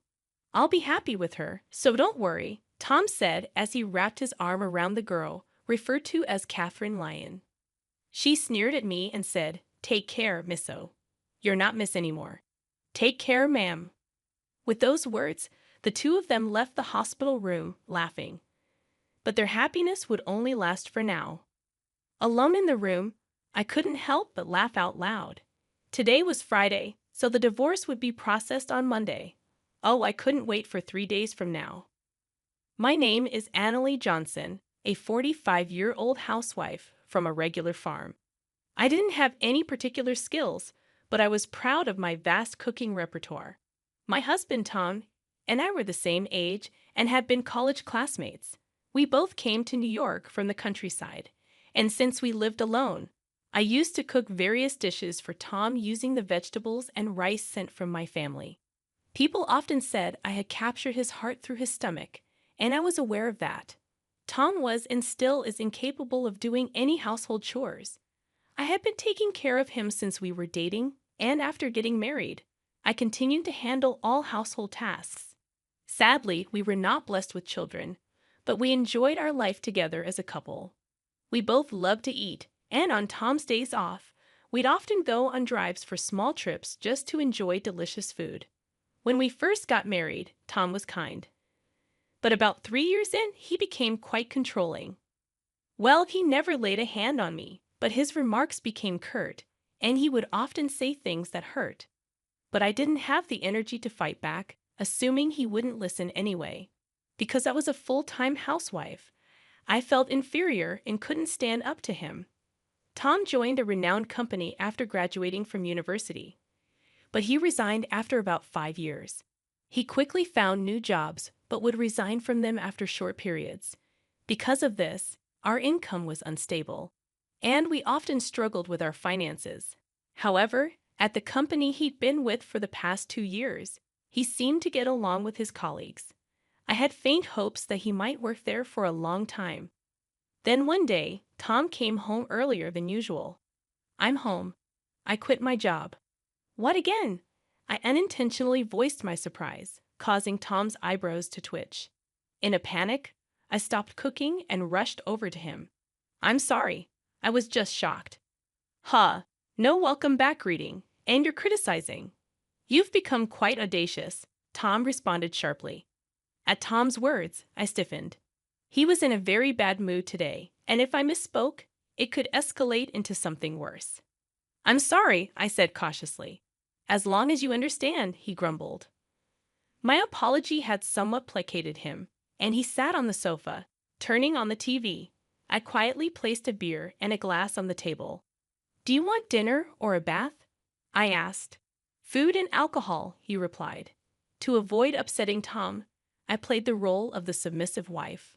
I once had a strong sense of self, but after 14 years of marriage to Tham since the age of 28, I rarely showed my true self. After eating and drinking to his heart's content, Tham seemed to be in a better mood. He fell asleep on the sofa, snoring loudly. The table was in such disarray that it looked like a child had eaten there. I began cleaning up the fallen beer bottles and food scraps scattered on the floor. This wasn't how I had envisioned my married life. Memories of happier days as a young girl in love revealed my true feelings. I stole a glance at Tham, but he showed no signs of waking. Relief washed over me, but alongside it was a growing sense of dread about continuing this life. Perhaps divorce was a consideration. I started mentally organizing my schedule for the next day, determined to confront the issues I have been avoiding. The following day, while Tham began visiting the employment office and quickly securing another job, I went to the city office and signed divorce papers. I wasn't quite ready to submit them, but I felt having them would be a form of protection. I discreetly stashed the signed divorce papers at the bottom of my frequently used bag. If he were to discover them, who knew what he might say or do? Hey, where did you wander off to while I was job hunting? Tham asked upon my return. I went to the stationery store to buy some reasons. Look, I thought you might need them, I replied. Tham was unusually thoughtful that day. He initially interrogated me suspiciously, but quickly cheered up. I handed him the resumes I had bought earlier. After receiving them, Tham mentioned that he was going out for drinks with a friend and left. His new job was with a reputable company, offering a solid salary and better benefits than his previous positions.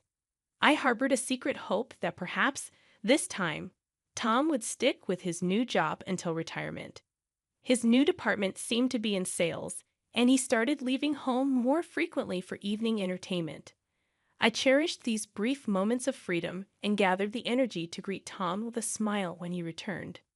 One day, I received a call from my mother after a long time. She excitedly told me about an unexpected windfall of $6 million. You know the mountains and lands we owned? We don't need them anymore. We had them appraised, and they are worth $8 million. We only need $1 million to enjoy the rest of our lives, so I think you might want to rethink your life too. My mother was never fond of Tham, and she had been worried about me, especially after Tham became more controlling, preventing me from even visiting my childhood home. The amount she mentioned stunned me, but what shocked me even more was that she had changed the title of the property inherited from my grandmother to my name to avoid inheritance taxes.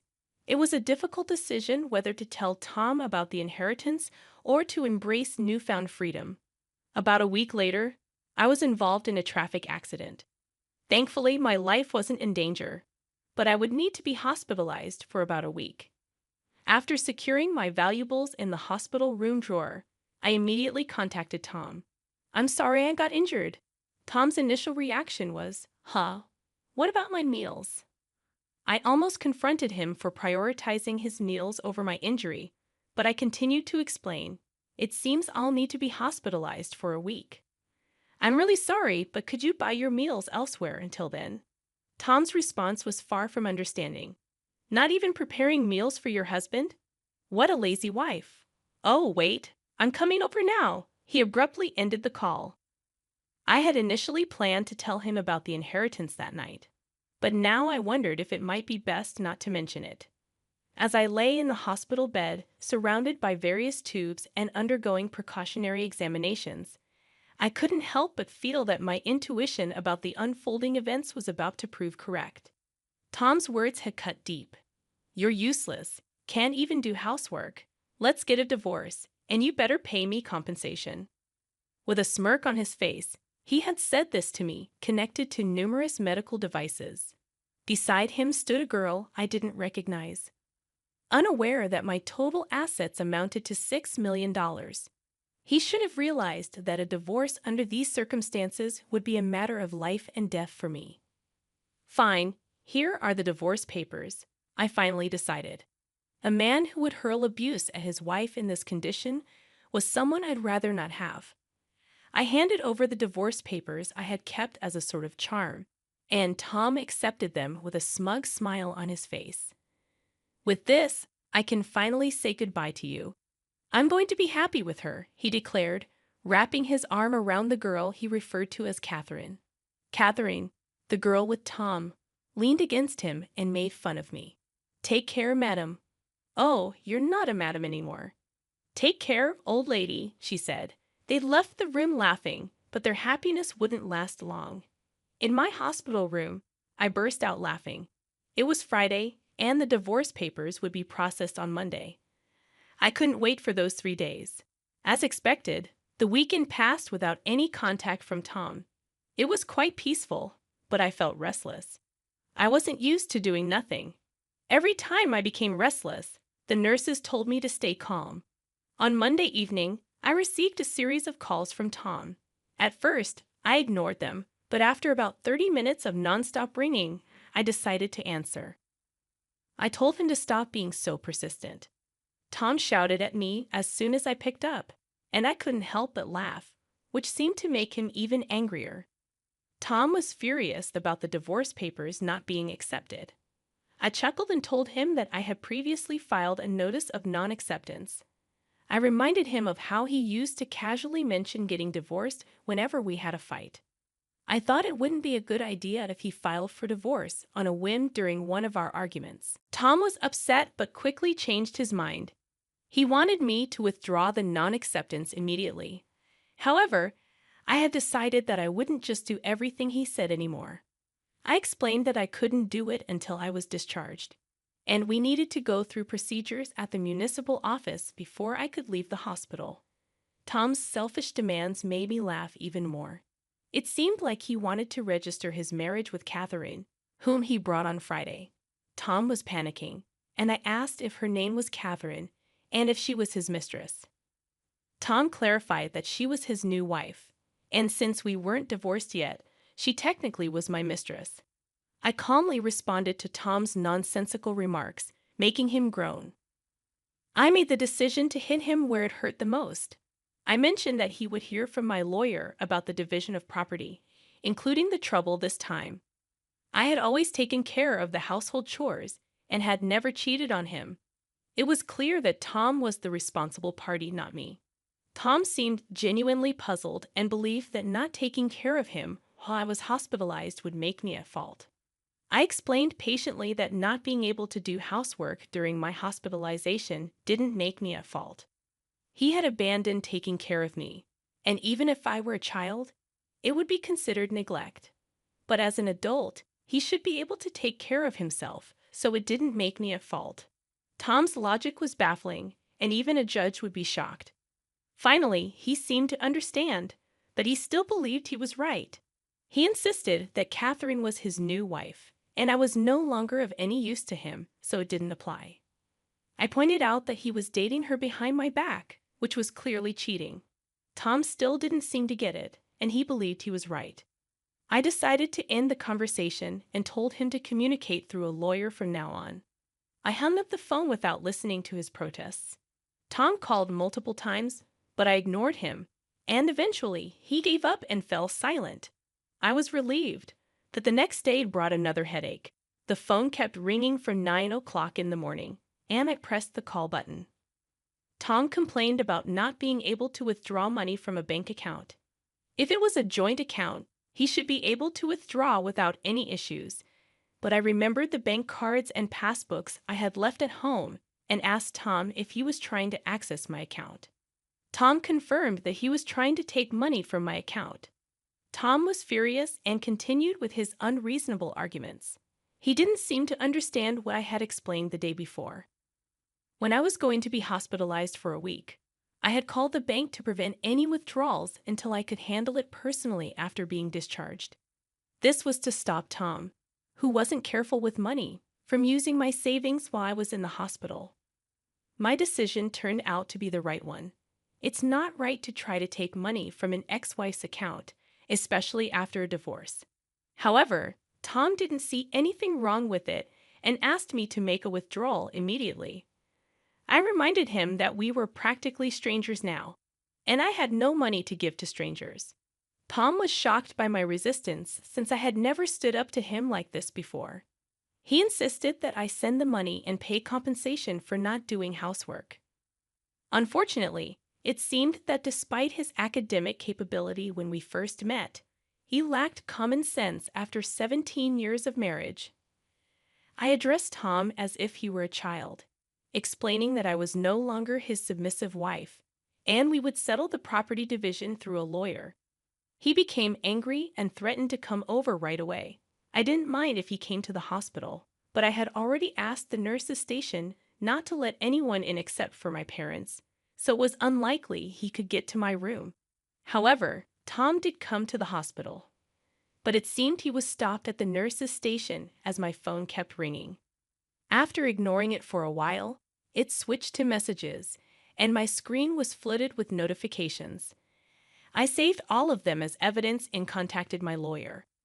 After a while, it seemed that the lawyer had gotten in touch with Tham as the messages stopped coming in.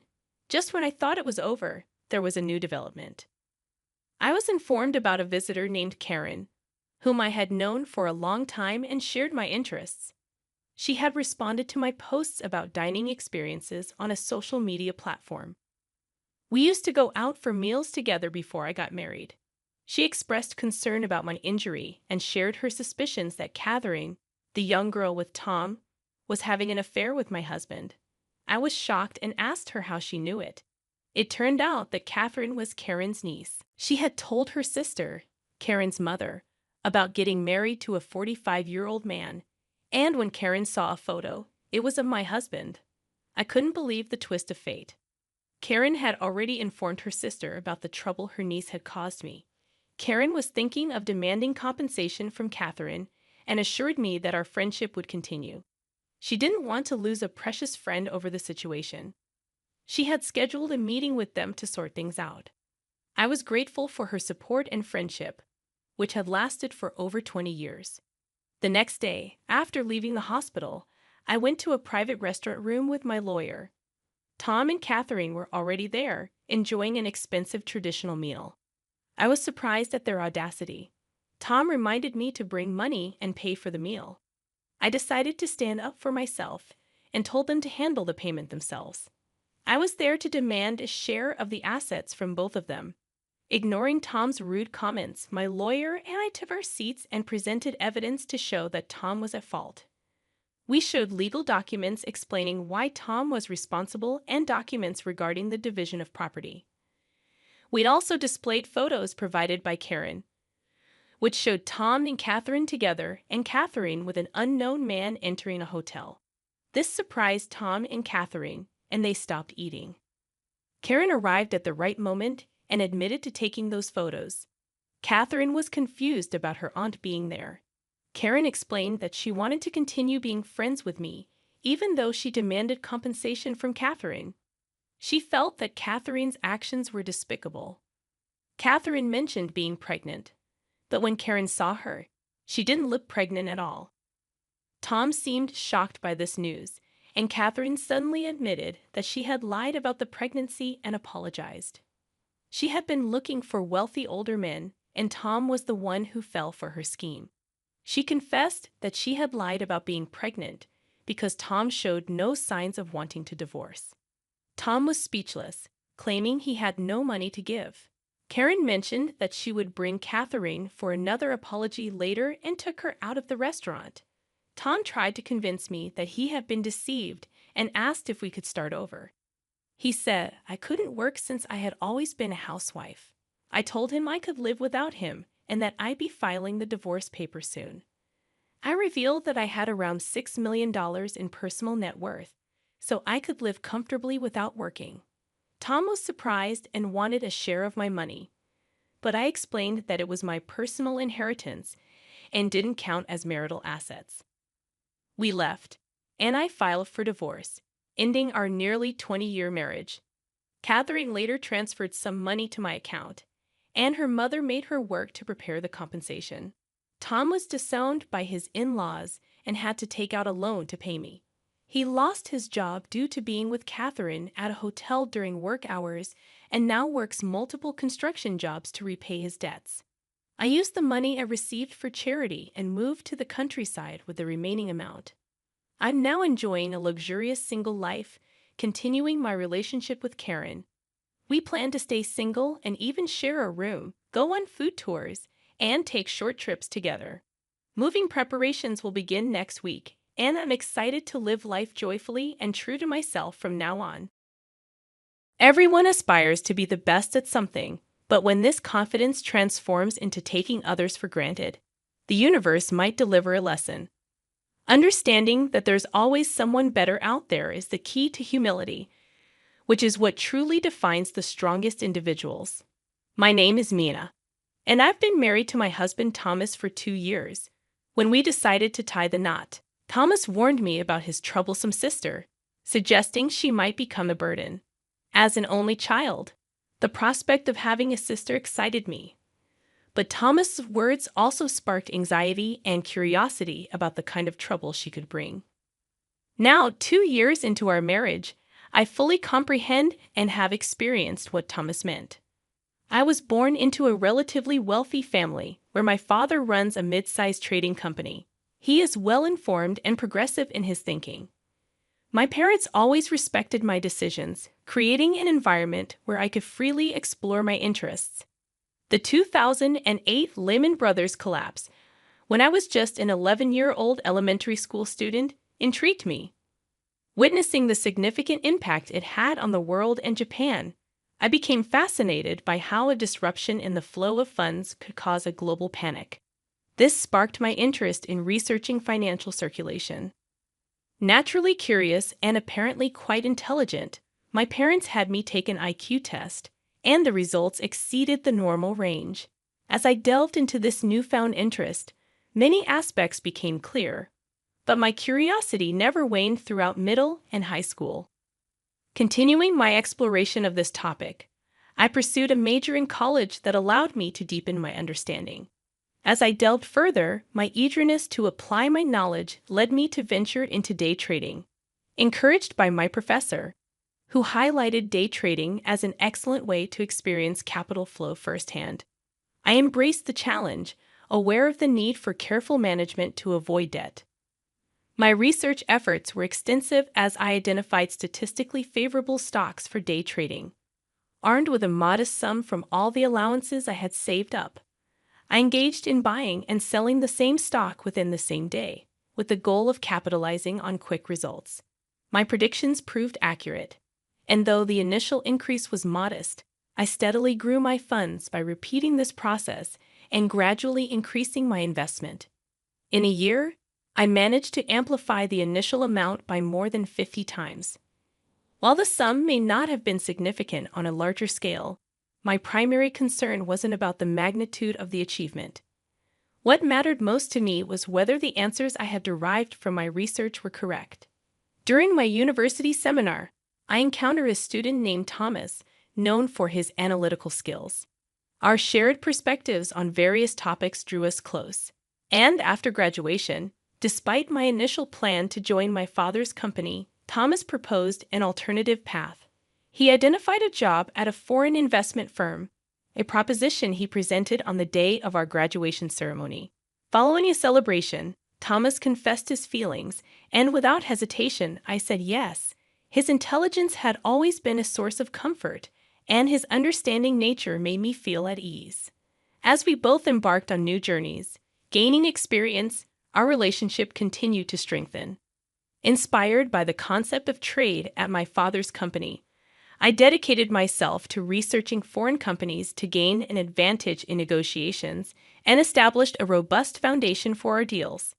Thomas, with his inherent analytical skills, excelled in identifying profitable investment opportunities, earning high praise within his company. Despite our busy schedules, we maintained our connection through dates that provided refreshing breaks before diving back into our respective work.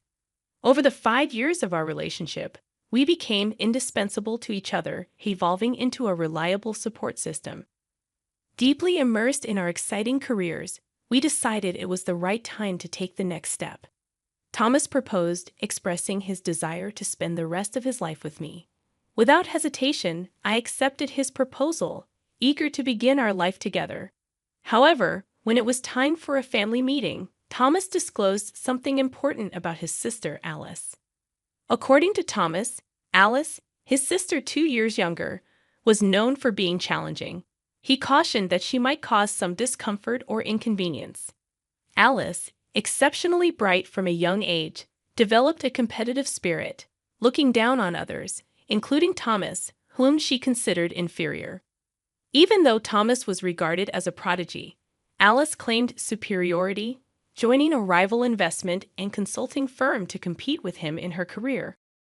Thomas was worried that his engagement might affect Alice's pride, as she always sought to prove herself superior. Having no close friends and seemingly without a significant other, Alice appeared to harbor insecurities, masked by a brave face. Thomas was concerned about how she might react, fearing that she would intensify her efforts to demonstrate her strength in the face of our engagement.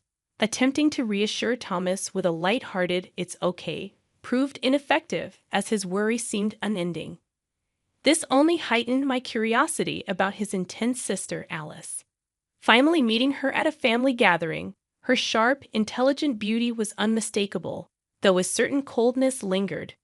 Whether that was intrinsic to her nature or a result of my preconceived notions, I couldn't discern. Thomas's parents, in contrast, were kind and humorous, putting me at ease about getting along with them. However, beyond the initial greeting, Alice remained silent, merely eating her meal while scrutinizing me as if assessing my worth. After the meeting, as everyone was leaving, Alice pulled me aside. Curious about the person I would be, she expressed disappointment, dismissing me as just a girl who secured a job at her parents' company and likely slacking off. She asserted her financial prowess, claiming to move large amounts of money and make significant profits, placing herself on a level far superior to mine. According to Alice, Thomas settling for someone like me was disappointing, and she concluded by stating that today's gain was realizing how much I fell short of her standards. Stunned and unsure how to respond, Alice left the room, leaving me there. Thomas returned, noticing I hadn't left with Alice. Concerned, he asked if something had happened. In response to Alice's jab, I laughed it off, assuring Thomas that it was just a minor comment. Thomas apologized for his sister's rudeness, but I reassured him that I wasn't bothered. It didn't hurt, but I couldn't help but wonder what would happen the next time we met, particularly at the wedding. Strangely, I found myself looking forward to it, anticipating the interesting dynamics that might unfold. Surprised by my response, Thomas and I went on to have a grand wedding attended by family, friends, and colleagues from both sides. We pledged our eternal love and reveled in the joyous occasion, but Alice appeared grumpy and irritated right from the start. Thomas had mentioned that Alice had neither friends nor a romantic partner, so I could somewhat understand her feelings, finding it slightly amusing. During a break for a wardrobe change, as I waited for the staff to assist me, Alice entered seemingly without reason. She remarked that my happiness was only for the day and predicted that, as a plain woman, I wouldn't get the spotlight after the wedding, insinuating that I would just leech off Thomas' earnings. Unfazed, I couldn't comprehend how anyone could be satisfied with that.